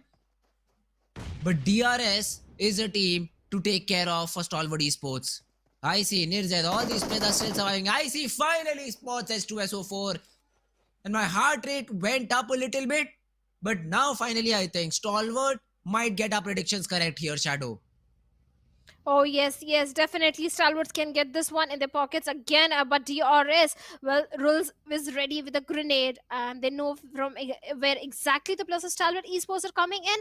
And Rules is having the perfect line of sight as well onto Tops, especially Tops give a little bit of the glimpse, and Rules with an M416 instantly flush him out. Now Icy is way too far away to go for the rescue mission. At the same time, a desperate fall back coming in, and Icy loses a lot of HP. He needs to patch himself up. At the same time, his position has been compromised. Rolls instantly shuts Icy over there, and Tops is the only man standing as Nirzad has been dealt by Killer YT. Even Rolls and Killer YT were on a very low HP. Tops the only man standing, and Rolls with a UAV 45 is already charging towards him, Fritz. And Rose getting the confirmation point as well onto Stalwart Esports. Nirzad and a close frontal battle. DRS, finally, they get a chicken dinner for themselves. They were waiting for it, they were eyeing for it, the perfect rotations were there, and finally the 10 placement points are in the pockets of DRS. Stalwart Esports, the moment IC's position was given away, the moment action was taken away, oh, it was entirely DRS game, and 21 points in the overall ranking, they are sitting on the 5th spot.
Well, the top spot race, at the same time, the race for the qualification for the finals is getting more intense with only one game remaining, and DRS getting a chicken dinner for themselves in the previous game.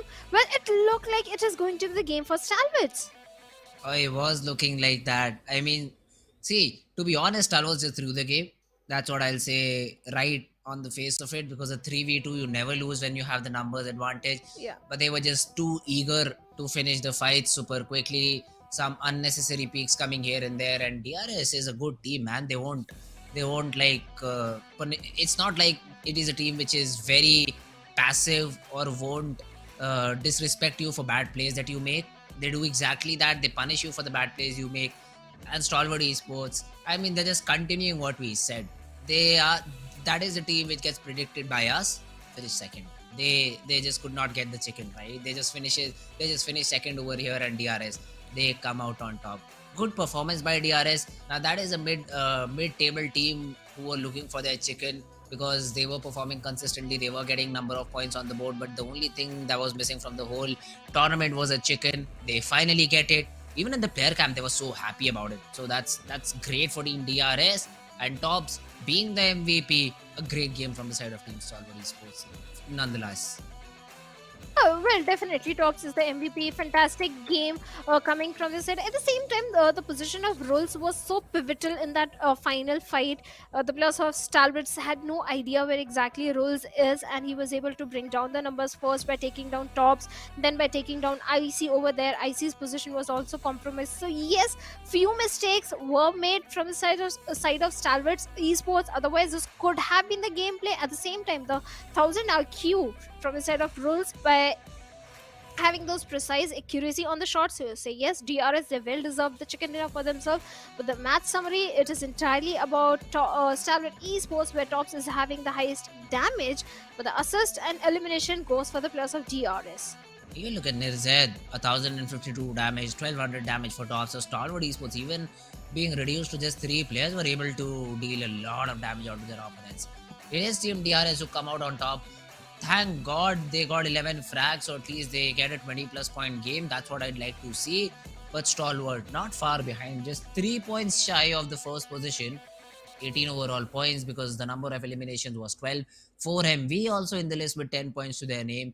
ToughX, they did end up in the 3rd spot, but because of the eliminations, they have been brought back down a little bit, I'd say. But Team Tough has showed up today, and it will really help them to qualify for the top 16 teams. Even the players of SKYLIGHTZ Gaming did try and fight with a tooth and nail by getting those elimination points and trying to survive, but in the end they were also taken down pretty early in the game. Yes, this was a decent performance from their side, but I think it's way too late to get those average numbers in their pocket. SKYLIGHTZ Gaming, they were sitting in the bottom, they were in the danger area, so I don't know if they will qualify for the grand finals or not. But on the other side, Highvoltage DC, well, they were again the aggressive bunch of lads. The way they rushed onto the compounds of MABETEX Esports as well. So yes, good gameplay is coming from their side as well. But MABETEX, well, they were able to defend those compounds for a very long time. Oh yes, I mean, MABETEX did control that compound for a very long period of time, but it did not go as they expected. I mean, they wanted a chicken, it did not went that way, but yeah, that's about it for Team Stalwart Esports. They end their journey of group stages on 181 points, 16 matches already played, so they'll be sitting out the final game of the day. MABETEX, I mean, come on, let's be realistic. It's not possible for them to come anywhere near to the players of Team Stalwart Esports. The best they can do is try to retain their second spot, because 4MB also have a game to play and they're just 5 points away from getting that second spot. Agreed. 45 points deficit from the top spot. There is no chance that in a single game MABETEX Esports can hope to get 45 points for themselves. But yes, 4MB, they can definitely try and topple over MABETEX, so they can try to retain their spot. On the other side, teams in the bottom, they still have one more game left. And SKYLIGHTZ Gaming, they have made a jump of one position, but still, look at the point difference. It's not so high. Only 2-point difference between the players of Regicide and SKYLIGHTZ Gaming. So anything can happen. Any team can be toppled over. Even for the players of Raw Officials, they still have a hope to qualify for the finals. 7th Element and Regicide still in the danger area. But Magnus, I think I'll take the liberty to say they are safe. They are qualifying. Magnus should, yes. I mean, unless every team starting from 7th Element to Raw Officials end up being in the top 6-7. If that does not happen, Magnus is just qualified. That's not a problem for Team Magnus Esports. And this will be the final game of the day, though, Shadow. None of these teams have been able to replicate what they did in one of these maps. Quantum Rage get the first chicken, Tough follow them out, MABETEX gets the third, and the fourth has been taken away or powered by DRS Gaming. Final game of the day, map of Erangel, Group A sitting out, no Stalwart, no Tough. Now these are the two top consistently performing teams for the day, but they won't play here. So the other teams need to step up. 4MB, MABETEX, let's see what they have in the back for us. Let's see what they have. Even for the players of TUF, this was not an easy climb because they were in the danger area yesterday and today. The way they were climbing from the very second game, in the second game, first Erangel, they got the chicken dinner for themselves. After that, they were performing consistently. So the climb was not easy. It came on the last day, but finally they're qualifying for the grand finals. On the other side, a few of the teams still in the danger area. And now is the time for the dreaded question also, Fritz. The prediction time. Which team you think is going to get the chicken dinner in the last Erangel? Oh, let's go SKYLIGHTZ. Bold prediction. Bold prediction. They haven't even given us 1 point to talk about them. But I say SKYLIGHTZ Gaming. I don't know why. I just want to... I know that anyways the team I'm predicting is not getting the chicken. They're coming second at best. So let's see if SKYLIGHTZ just takes that advantage, is able to come out second, at least qualify for top 16. And SKYLIGHTZ was a team that got 4 chicken dinners for themselves in the SA finals, and this time they're struggling. I don't know what's happening to the players of SKYLIGHTZ Gaming. Either it's the pressure or the confidence, or maybe some synergy issue between the players. But synergy issue should not be there because the players are sticking together since a very long time. All these players are the veteran players of SKYLIGHTZ Gaming, playing with each other since a very long time. So I don't know what's happening with the players of SKYLIGHTZ Gaming. They ought to get a chicken dinner for themselves and qualify for the grand finals because this team deserves it. And about the prediction, okay, I'll go with 4MB this time. Safe bet, because that is a team that has been performing. Let's go with them. I could have also said MABETEX. Come on, Shadow. I want you to change the prediction. Let's predict a team from 15 to 20th. That's what I want, because no. You just I don't want to jinx any team. I don't want to jinx any team right now. Okay, I completely understand. I would have not been surprised if you would have said Raw Official. At the bottom, they get a chicken. Woo, we are the heroes. But I mean, for that to happen, it will take a miracle. But miracle is with 3x Esports. So I don't know if that's possible or not too. But now let's jump right into action off with the predictions too. I also want you guys to predict in the chat. I'll ask you to predict a team between 15th to 20th. Which of the teams is going to come out on top. Or otherwise, you can be as diplomatic as Shadow is and try to predict your favorite team or maybe a team other than them. But yeah, I have already predicted. I want the players of Team SKYLIGHTZ Gaming to wave their flag in this final game of Erangel, and let's see if that happens or not. And I think, Fritz, you kind of read my mind because Raw officials, yes, definitely, they are a high capable team, and every single time on the 11th hour Okay. in the final game, they have made themselves qualify for the next stage. So, yes, Oh, they all can right. do it again. It's not like Raw officials, they crumble under the pressure. This is not a team to crumble under the pressure, they Mm-hmm. thrive under pressure. So, there is a very high probability at the same time for 3x esports as well. They have been fighting with tooth and nail by getting the chicken in yesterday. So, it's not like 3x esports started making a comeback story on the last day. They started doing it yesterday, but on day 1 and day 2, the rivalry which they had against the players of Stalwart Esports costed them few good Sanhok maps. Say yes, if they don't qualify, I'm very sure they're going to regret their decision of having a drop collision. Oh, well, look at this. T2K doing some jujitsu in the cameras. If you look at the center on the left center, I'd say the two players down below are doing some jujitsu or maybe some karate or taekwondo. I don't know what, but that's great. I mean, you're showing your presence to the camera. You're showing your presence to your fans that here, guys, here we are. Support us. We want this final game. Even though we've qualified, we want to leave this map with a bang. And let's see if they're able to do it or not. Playing path once again, little bit towards the southern side, starting from Lipovka, going all the way up to military base. Georgiopol, this time again cannot be reached. All these teams that drop on the western part, super angry with the PUBG gods right now.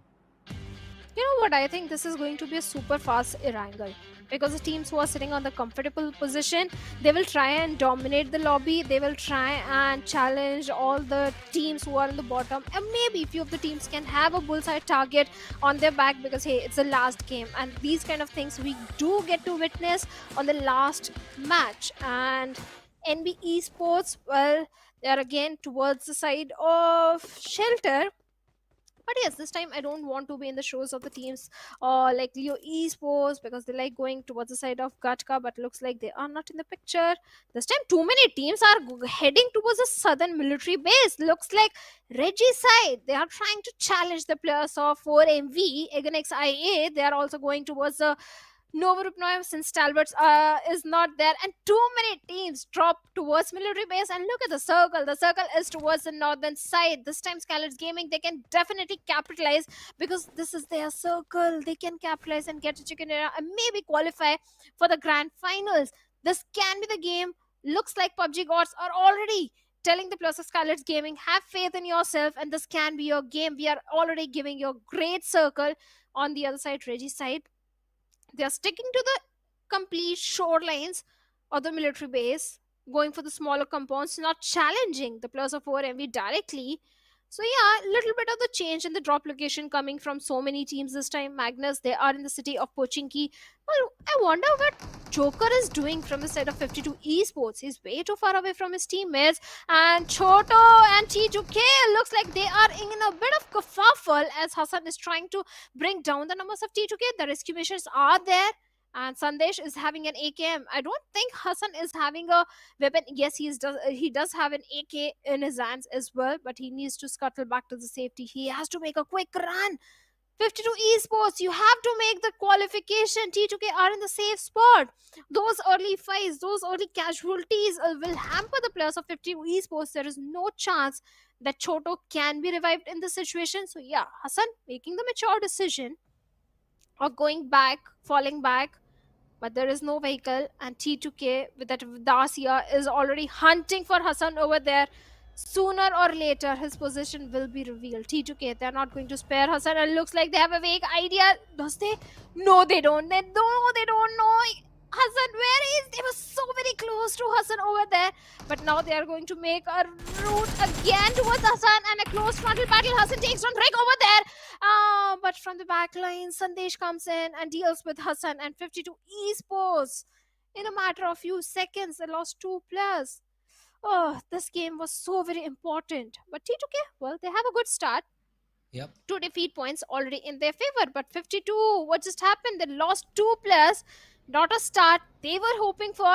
But SKYLIGHTZ Gaming, Fritz, looks like your prediction can come true. Hey, it's too early to call that. It's too early to call that because still 16 players are surviving. SKYLIGHTZ is a team who knows even how to choke a 2v4 situation where 4 players stand for SKYLIGHTZ. I've seen that happen. So it's too early to say anything for SKYLIGHTZ Gaming right now. But isn't 52 Esports one of the teams who is facing the gun of the barrel?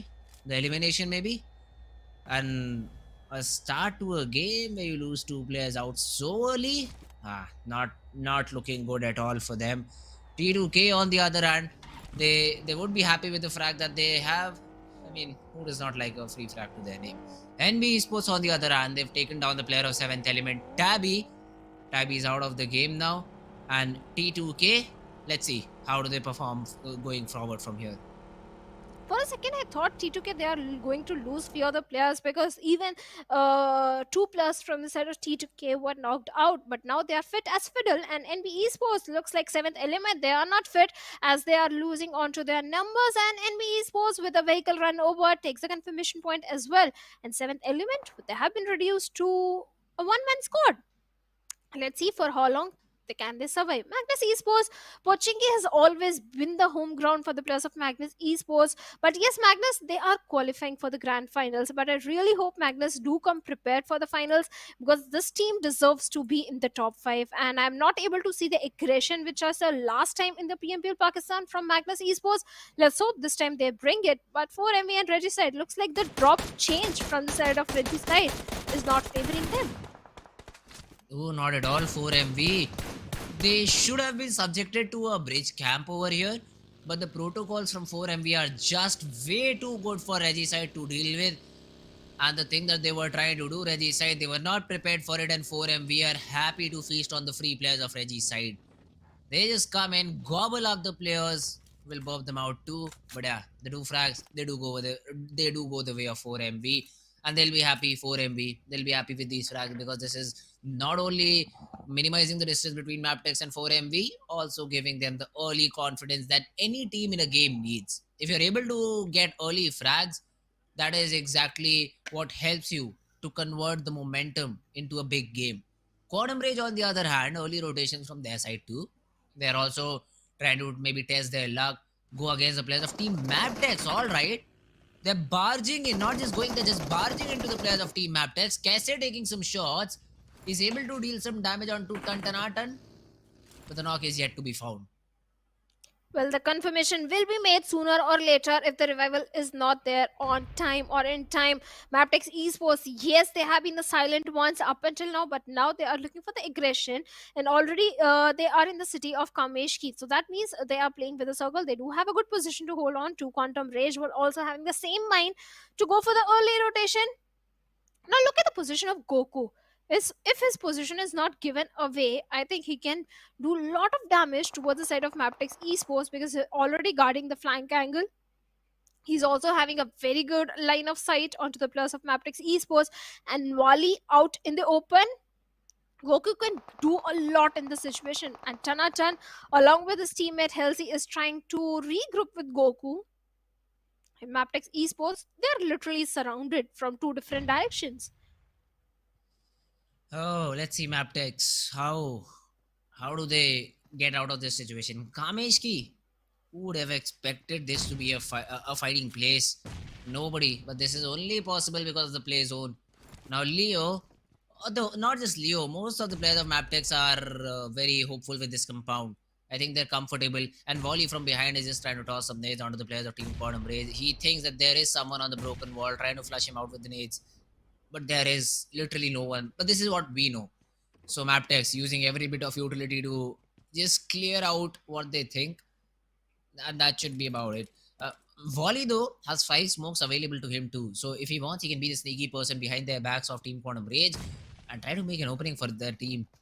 And now Halsey is in the crosshairs. He is in the crosshairs of Wally, and Wally just needs to get to this track, and that will be the first knock. But did Halsey spot Wally over here? No, he did not. Okay, I for a second thought that Halsey spotted the player. Okay, he has. Never mind. I thought he did not, but he has already spotted down Wally. The nade will flush him out. The first nade tags him. The follow-up from Goku wasn't a nade, though, was a molly instead. And now Halsey pushing in. No support for Wally. He gets taken down. And even Casey in the backlines is down on the ground. So MABETEX, they are in a lot of trouble now. Oh, they certainly are. The way the players of Quantum Rage were holding on to the perfect angles, the way they were capitalizing on the information surrounding the players of MABETEX Esports, they have able to uh, manage to bring down the numbers of MABETEX Esports. But Quantum Rage, they also need to be a bit careful, because every single time when I have seen Quantum Rage go up against the players of Raw officials, suddenly tables turn. Quantum Rage bring those initial openings, but suddenly the tables turn and the opponent team is able to bring down the numbers of Quantum Rage and maybe sometimes annihilate the entire team. So Quantum Rage, they have to be a little careful and cautious. Sometimes they overextend, but Healthy is not overextending. He takes down Kese over there, but Baron comes in, takes down Scene and Healthy over there. Goku takes down Leo in close frontal battle. Finally, Goku saves the day. And MABETEX Esports, well, they bid bye-bye. They buy the farm very early on the 16th spot. And this is what I was talking about. Sometimes Quantum Rage, they kind of overextend. And that is exactly what happened. Healthy and Senior were taken out by a single players of MABETEX Esports. So Quantum Rage, if they manage to control the aggression in the middle of the fight, I think they are a very strong team. 5 defeat point already in their favor, and they do have a good position. From one fight, we move to another one where the numbers of I8 are going down by the players of Raw officials. Oh, Raw officials.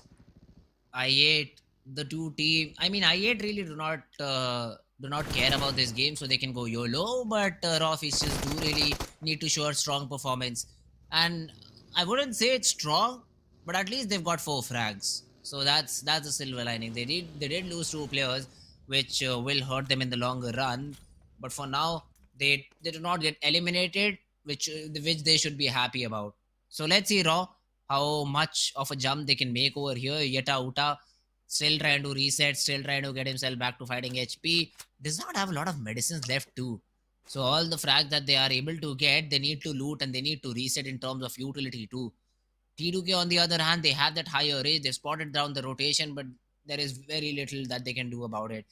I mean, some spray shots, some anticipated sprays could be taken, but really they won't yield a lot of result considering the vehicle is moving. 4MV on the other hand, now they are just making sure that even Team 3X is not able to survive with all the 4 players standing, because that's another frag. But this is a very weird zone, and that is why I love it. Moving towards Stalwart now. Look at it, the central compound completely empty. No one has grabbed it, and it is all up for taking. T2K, though, I'd say has the best possible position as of now. They can just throw some sprays down on the players that are trying to rotate, and the other teams that especially are rotating from Manchan and Yasna Polyana region will be in a lot of trouble now. Yeah, they have to cross path with the players of Raw officials. At the same time, so many rotations are coming from the southern eastern end, where we have Magnus, DRS, Ekinix, I8 also making the rotation. So yeah, it's going to be a difficult one. On the other end, we have the players of 3X Esports. They do have a very good position for themselves, but Magnus, well, they find a knock onto DRS Gyante. Instant confirmation also coming in. And DRS, now they are prioritizing the rotation. This is something I like about DRS. They never commit into a fight. Yes, they have managed to find one knock. If we can see that fight happening, we can already see the players moving inside the circle. But T2K, like you said, yes, they are being the king of the hills. And in northern circles of Erangel, T2K, they always fare off really well. The northern territory, the northern island entirely belongs to the players of T2K. And looks like Sandesh with the grenade will be making that statement. If we manage to get down and take over there, but unfortunately that would happen. And Quantum Rage looks like they are in a mood to third party. They show up on the doorstep, and Jane is placed perfectly even to do a third party and bring down the numbers of Quantum Rage. Quantum Rage, they have to watch the 6, otherwise T2K, they are going to definitely punish Quantums. Oh, it's an attack on SKYLIGHTZ Gaming, but now they fight against each other. Sandesh, great Scarel spray. I mean, it's not easy to control from such a long distance, but they're able to get that knock. And Healthy down on the ground. Quantum Rage will feel a little bit of a pressure. Senior also tagged up quite a bit. Some nades being thrown in too. So now, eventually what T2K has done, at least made the fight fair for Team SKYLIGHTZ Gaming. They've taken down one player. They're still being third party Quantum Rage. And it is not looking good at all for them. Goku is trying to cut off the angle, but wait a minute. A 4th team in the mix. IHC. They say, why not us too? They are also here. They also want to have a piece of the pie. A lot of smokes being thrown in from SKYLIGHTZ. I don't know the reason for it though. No one is trying to attack them. T2K is fighting QR. QR is fighting IHC. Look at that. Demo gets another frag. SKYLIGHTZ in the midst of all this, they're like, yeah, we'll throw smokes. We just want to be invisible. That's about it. And in the midst of all the commotion happening on the eastern periphery, on the southern side of the circle, 4MV, they have shown a fantastic rotation. They have the entire control of the western front, and they do have a very good position. No one is trying to challenge the players of 4MV. So yes, this can be the game. Good game for the players of 4MV. DRS, even they have a decent spot for themselves. And Reggie said they have to be careful. They have to survive if they want to qualify. They have to go for the elimination points as well. On the other side, the circle has taken a concentric shift where the players of 3x Esports are also looking very good. But IHC, well, they bring down the numbers of Quantum Rage, where Senior has been taken down, but NV Esports also doing a perfect third party and bringing down the numbers of IHC. But Eganix, I8 and Magnus, they are so very close to each other and so far away from the circle. And Faster with the grenade might be able to take down IQ over there. And that was so very close, right on the face of Blade, and Blade surviving on 10 HP. He has to fall back. He has to reposition. Otherwise, the follow-up grenade can come right on the face. He has to patch himself up again. But no, there is no time as Zen comes in with a perfect grenade and takes down Blade. Now, Eganix IA, they are in a lot of trouble as only 2 players remaining. Oh, I8 Falak. We called him a 1v1 demon, but I mean, right now you're being sprayed upon by 3 different players. There's no way you even get one. Aiko, the last one standing. Magnus. I thought that they were in a disadvantageous fight considering the numbers, but it seems to be a very simple fight which they just closed in right now. Aegon XI8, Tata, bye-bye. They still might qualify, but this is a fight that Magnus wins out and says, yeah, we'll reign supreme over you, not only this time around, but in the grand finals too. Oh yes, they are. They are on the top. At the same time, SKYLIGHTZ Gaming, they do have a very good control towards the Stalwart area. They need to be a bit cautious from the plus of Raw officials and 3x Esports as well. But right now, IHC Alex has been taken down by the players of T2K. Yes, T2K, they are trying to have the dominant control. They are making too much noise. At the same time, T2K, they have to realize they are grabbing the attention of so many teams in the close proximity. They don't have the numbers. Only 3 players are there, and Alex is down. Zeol all by himself, and Zeol from the low ground with the UAV 45 takes down Sandesh, but Jane comes right in the nick of the time and deals with Zeol as well.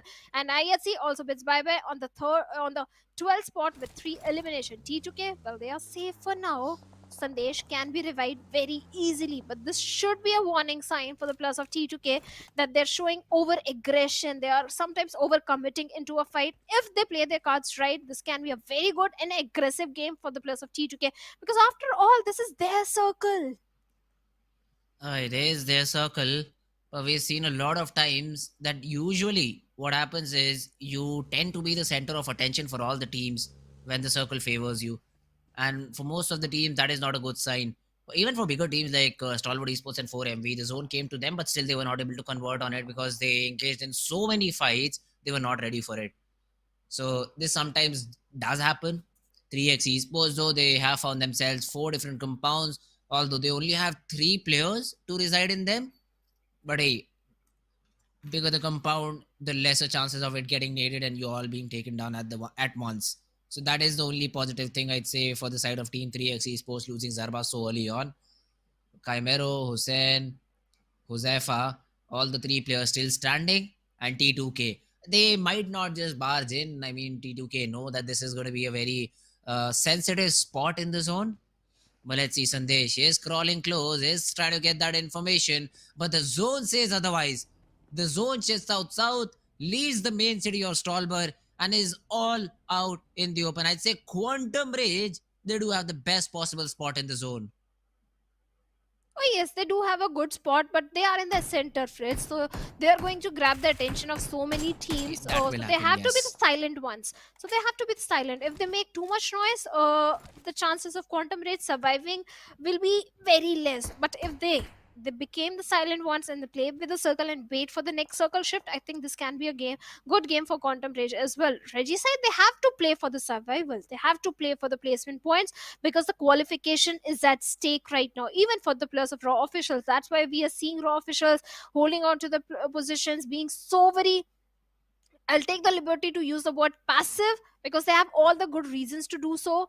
They are not in the safe area, and this game matters a lot for the players of Raw officials. And let's hope they qualify. Yes, they are in the periphery of the circle, but look at the team that is in the close proximity. It is the players of 4MV, one of the most aggressive team in the lobby. But T2K Jane, well, they are fighting with the players of 52, where Poison has been dealt with, and 4MV. Look at that. They have no idea, but now the buggy is going to give away the position of the players of Raw officials. And 4MV, no, there is someone up top, and yet Uta, he has his, oh, I can hear his heartbeats. And a pixel from below is what led to him being taken down. Kancha will try to throw a molly and try to get that frag to his name, but that won't happen. Only reveal his position away. And now Raw officials are on the verge of elimination. Apex already switches on to the DBS. Will it be even necessary? No. It is East from far away who comes in and gets those frag for himself. So 4MB, great shots, great picks, and they're able to eliminate Team Raw officials out of the server and probably put an end to their hopes of qualifying to the top 16 spot. Meanwhile, SKYLIGHTZ Gaming still survive. Two players of SKYLIGHTZ are still in the game. In, I'd say, the ruins of Stalwart. Even 3x Esports are also trying to survive with the three players that they have. T2K, they never stop, do they? I mean, whenever we've seen T2K, one of the players is inside a vehicle. Make it two this time around, Sandesh and Jin. They are just rotating. They're just always rotating, even when the zone is with them. Don't understand why. But hey, it could be T2K want to get as much information around their neighborhood as possible. That could be one of the reasons for T2K to always be in their vehicles. Or they just might have a love for cars. That's something I could comprehend a little bit more. But 3x, tossing some smokes, making sure that they block the line of sight of their opponents. 4MV, there was a jump being created on Apex. He was not expecting that player to come in so late inside the zone, but he deals with them and says, thank you very much for the frag, my friend. I'll keep you in my prayers. I'm still feeling sad for the players of Raw officials. Had they not parked that buggy over there, the position won't have been compromised, and 4MV would not have any idea that the players are hiding over there. The buggy gave away the position of the players of our officials, and 4MV, well, they were having the IQ and quick enough, the numbers were there, everything was working in their favor. But still, let's hope if the 4 elimination points are enough for the players of Raw officials to qualify. But right now, DRS rolls with that buggy is being the optimistic one, and Magnus faster with the grenade is already looking for some sort of connection onto Delta. Yes, the smoke wall is there to provide the soft cover for the players of DRS, and Rules is trying to lure the players out in the open. But at the same time, we have Regicide as well in the close proximity. But SKYLIGHTZ Gaming and 3x Esports are also locking horns with each other, where Cairo has been eliminated. One of the main player from the side of 3x Esports has been dealt with, and now DRS on the uphill in a close frontal battle with the players of Quantum Rage. Let's see what's going to happen, as AJ is also keeping a close eye onto Hussein, who is hiding behind that smoke. This grenade can be so very detrimental, but Hussein with the buggy is trying to reposition himself on the other side. T2K, well, now they are getting punished by the players of NB Esports, who are Jane with a vehicle run over, takes on Mondo. So the trades are coming to and fro between T2K and NB Esports. Oh, on the other hand, we have SKYLIGHTZ Gaming, who are trying to make their way inside the zone using all the smokes they have. 4 more smokes for AJ. So it will definitely help them a little bit. But 3x Esports, as you said, is in a battle now with T2K. Jane down on the ground, but only Josefa is left. And 3x do not have any defeat points to their name too. So Josefa has to make sure he survives for as long as possible. Otherwise his team, yeah, they'll say tata bye-bye and be back to their region. But right now, he survives. He has all the support from his fans that needs to survive this for as long as possible. Quantum Rage on the other hand, Tan gets a knock on to Zebian. That name is just so great to pronounce. I mean, even if I'm pronouncing it wrongly, I still love it. SKYLIGHTZ AJ uses the buggy. He's trying to be in a safe spot, but T2K, they spot them down. And there goes my prediction in 9th spot. Not too many eliminations, just a single point, and all the teams for whom the game mattered the most are bidding bye-bye at a very early stage inside the game. But on the other side, 4MV looks like 7 defeat points and all the 4 players alive. They're looking for a lot of aggression this time, and they have all the reasons to do so. They are trying for the top spot, but on the other side, 3x Esports last player was hiding, and Apex finally with that buggy lure him out of his covers and deals with him, and 3x Esports also by the farm early with 0 eliminations of their own. But look at the position of Goku going for the revival onto Tanatan, and Magnus Esports coming. The reinforcement is there for Zibian, but can they save their fallen comrade as Goku is already charging in towards him with that weapon? And oh, Tanatan, he has been dealt with. The confirmation point has already been made onto Zibian, and Goku, a 1v2 situation in front of him is way too much. And with that quantum bridge, they also bids bye-bye, but after a very aggressive game of 9 elimination. And now Magnus, they have another enemy in the name of Reggie's side as they take down one player and will be looking for the confirmation point as well. And T2K, well, they have been dealt by the players of 4ME. So many fights are happening, Fritz. It's so hard to catch up. Even NB Esports, they have been eliminated, and 4MV, well, they're raining death and destruction. 13 eliminations. Isn't this the team you predicted, Shadow? 4MV? Yes. Hey, running with the second spot. Running with the second correct prediction. Nice. Let's see though. Don't jinx. Yeah, exactly. I mean, they need to close it out. Previously, we did see Stalwart Esports throwing a 2v3 situation. But I don't think so 4MV is doing anything like that. Reggie side with 2, Magnus with 2, and 4 players of 4MV. I don't see how 4MV can lose from this point onwards. They have, I'd say, most of the zone. Since they have a higher ground, the 2-2 split is there. Here goes East with the frag onto faster. The revival, I mean, not much of a possibility. Seeing the mini-map, the player is a little bit far away. Noki has also been spotted down. East already moves a little bit closer to the remaining player of Team Magnus. That is going to be Zen. Dog gets a knock onto Avenger, and there is an AUG in the play. So basically no recoil weapon. That's what I call an EUG. That's a no recoil weapon. And you can get those frags very easily. Avenger gets taken care of. Although Zen's Nade will take down East. But on the other hand, Reggie's side is out of the game. So it's all Zen versus the whole team of 4MV. Because Apex, the priority there was to get that revival.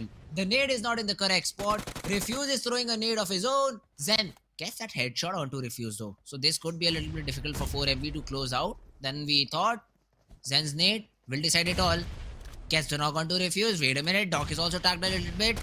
The two players are far away from each other, but Doc instantly goes into cover. And now the reset from 4MV from the right hand side will come in. Fast, spotted down, tagged up quite a bit. But the nade will do the job, and the frag goes their way. 4MV, they close their run with a bang, with a chicken dinner. Definitely 4MV with a chicken dinner. Doc with a grenade never fails to impress. Every time he connects it to the perfection. But this time 4MV with 27 points. They're sitting on the second spot.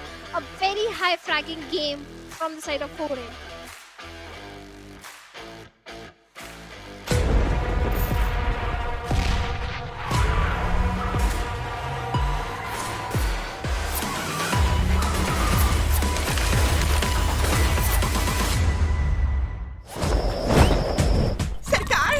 कुछ दोस्त आपके लिए gift लाए हैं gift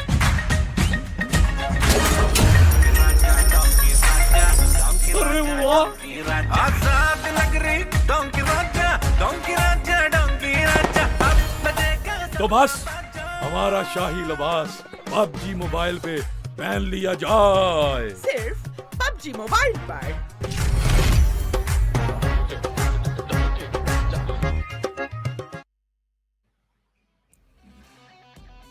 Our SSC journey started with the Pakistani domination with Eganix IA taking a chicken dinner on the very first day. But on the last day, the Mongolian domination is there from the side of 4MV. They were missing on day number 1, but finally they are closing the day and the playoffs with a banger of chicken dinner with 17 eliminations of their own. So yes, 4MV, they did reign supreme in this one, Fritz. Oh, they definitely did. And what a way to close the game. I mean, what, 13, 14, maybe 15 flags to their name. We'll get that confirmation overall. But talking about impact, that was the only team I think that made an impact in the whole game. 4MV. Yeah. Other than them, I think teams were like with what 6, 7, 8 frags to their name. That was about it. So 4MV, great performance by them. Great job done. Now let's see what do they show us in the grand finals, because in terms of victory they did lose to Stalwart Esports. The points are a little less, but I think they'll be hopeful for grand finals, and they'll give even better competition to the players of Team Stalwart Esports. That is something we'll be looking forward to. But the journey for four teams will come to an end after this game. Now we'll have to look which of the four teams are uh, those those four teams are going to be. But other than that, before that, we'll have the MVP, we'll have all the standing, we'll have all the statistics for all of you nerds out there. And I'm really looking forward to the MVP. Is it going to be Dope, or is it going to be any other player of Team 4MV? Definitely someone from 4MB. This is I can guarantee, and it is it is going to be Jane. Jane. Oh yes, even T2K, they were making so much noise. 6 elimination and a pretty high damage number onto Jane. Hey, that's great. I mean, T2K, we did not expect a player from T2K to step up here. We'll have to look how many frags did T2K get then. If Jane gets 6, 1 or 2 for each of the teammates, they might be just up near about 10 frags. So this will put them a little bit more on top in the leaderboard. We'll have to check the match standings for that. But a great game from T2K Esports. We were thinking 4MV would have a player over here, but then I think 4MV was more of a team performance rather than an individual sticking out and getting those frags for themselves. So according to that, I mean, that's great, for even better for Team 4MV if all of the players did their job properly.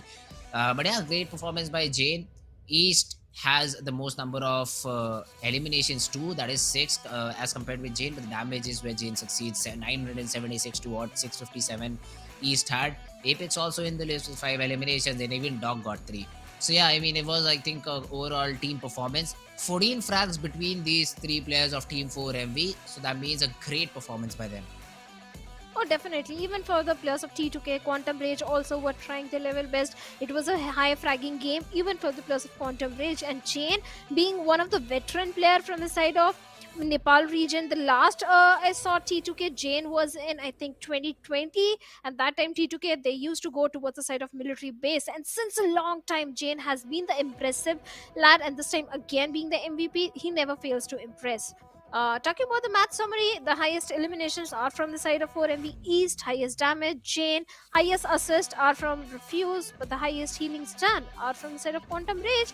Spark, maybe because Quantum Rage, they were engaging in so many fights. This is the reason we are seeing that high number. I mean, they were engaging in a lot of fights, but then they should have also got many frags too. It did not happen. Only the number of healings is what Spark was able to come with.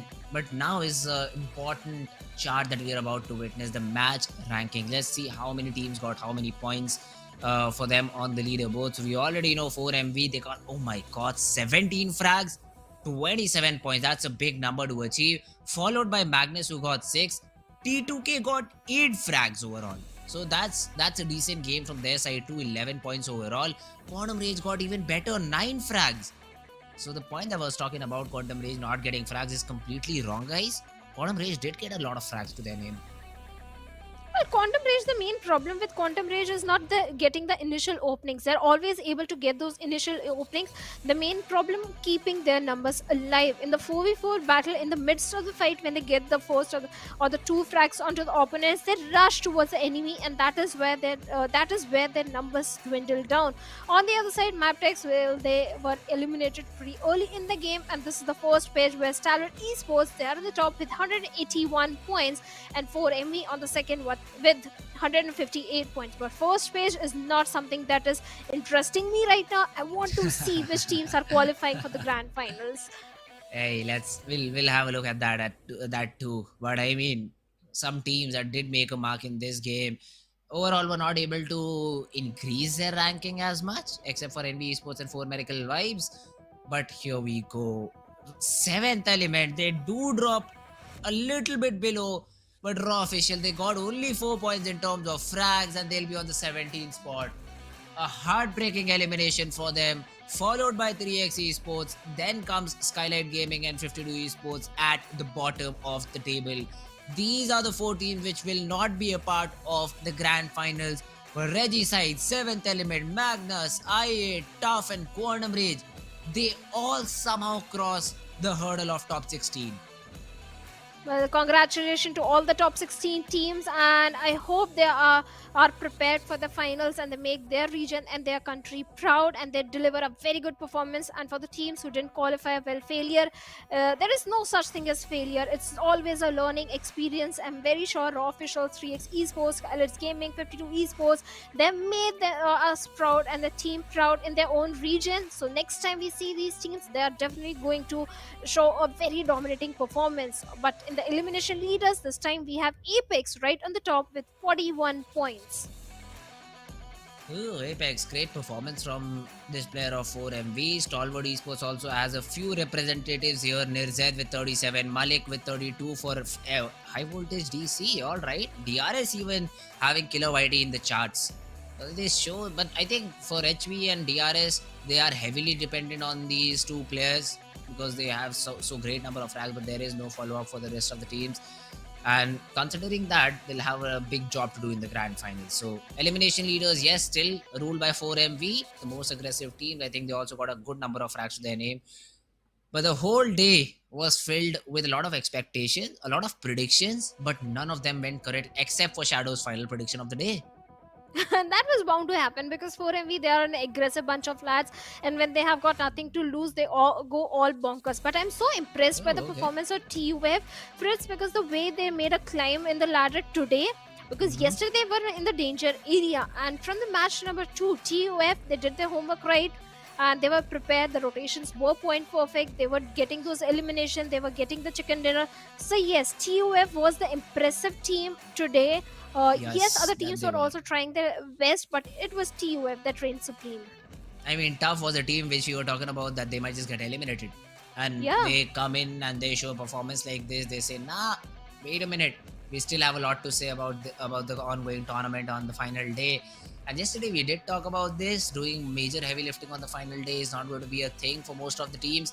But Team Tough had other ideas. They were like, yeah, we'll do it on the final day. It's only about top 16. We'll qualify.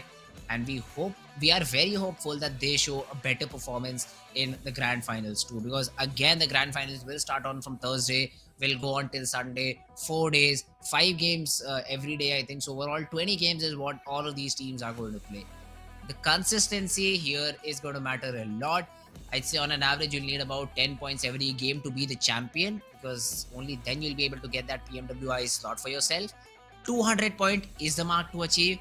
But I'm sure 4MV and Stalwart Esports are going to break it. So for any other team to have the hope to qualify for PMWI, it is going to be important for them to cross that mark of 200 points and defeat Stalwart and 4MV, which is a huge task. Trust me when I say that it's a huge task of having such consistency throughout the 20 different games. So let's see if Team Stalwart Esports or 4MV have any challenges in the grand finals, because for now, they seem to be the clear winners. Oh yes, they do seem to be the clear winners, but I really hope that we find some other team trying to challenge the players of 4MA Stalwart Esports and give them a strong competition for the World Invitational slot as well, because yes, the money is at stake at the same time. Like you mentioned, the World Invitational slot is also at the stake.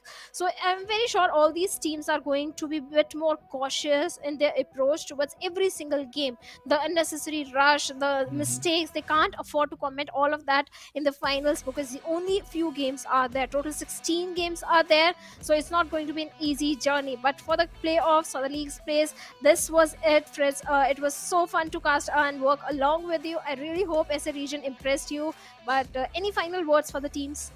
Hey, all the best for all the top 16 teams. You guys have to show up again and perform a little bit better this time around. I want to see some competition, because from the past of what I've heard, it's always the Mongolian domination that continues over this region.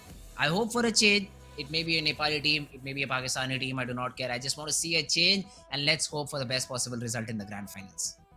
Well, thank you so much, Fritz, for being such an amazing co-caster, and thank you guys everyone for being a lovely audience. But that's it for today, and me and Fritz will see you guys in the finals that is going to happen in the next week. So bye bye, thank you so much.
shut up.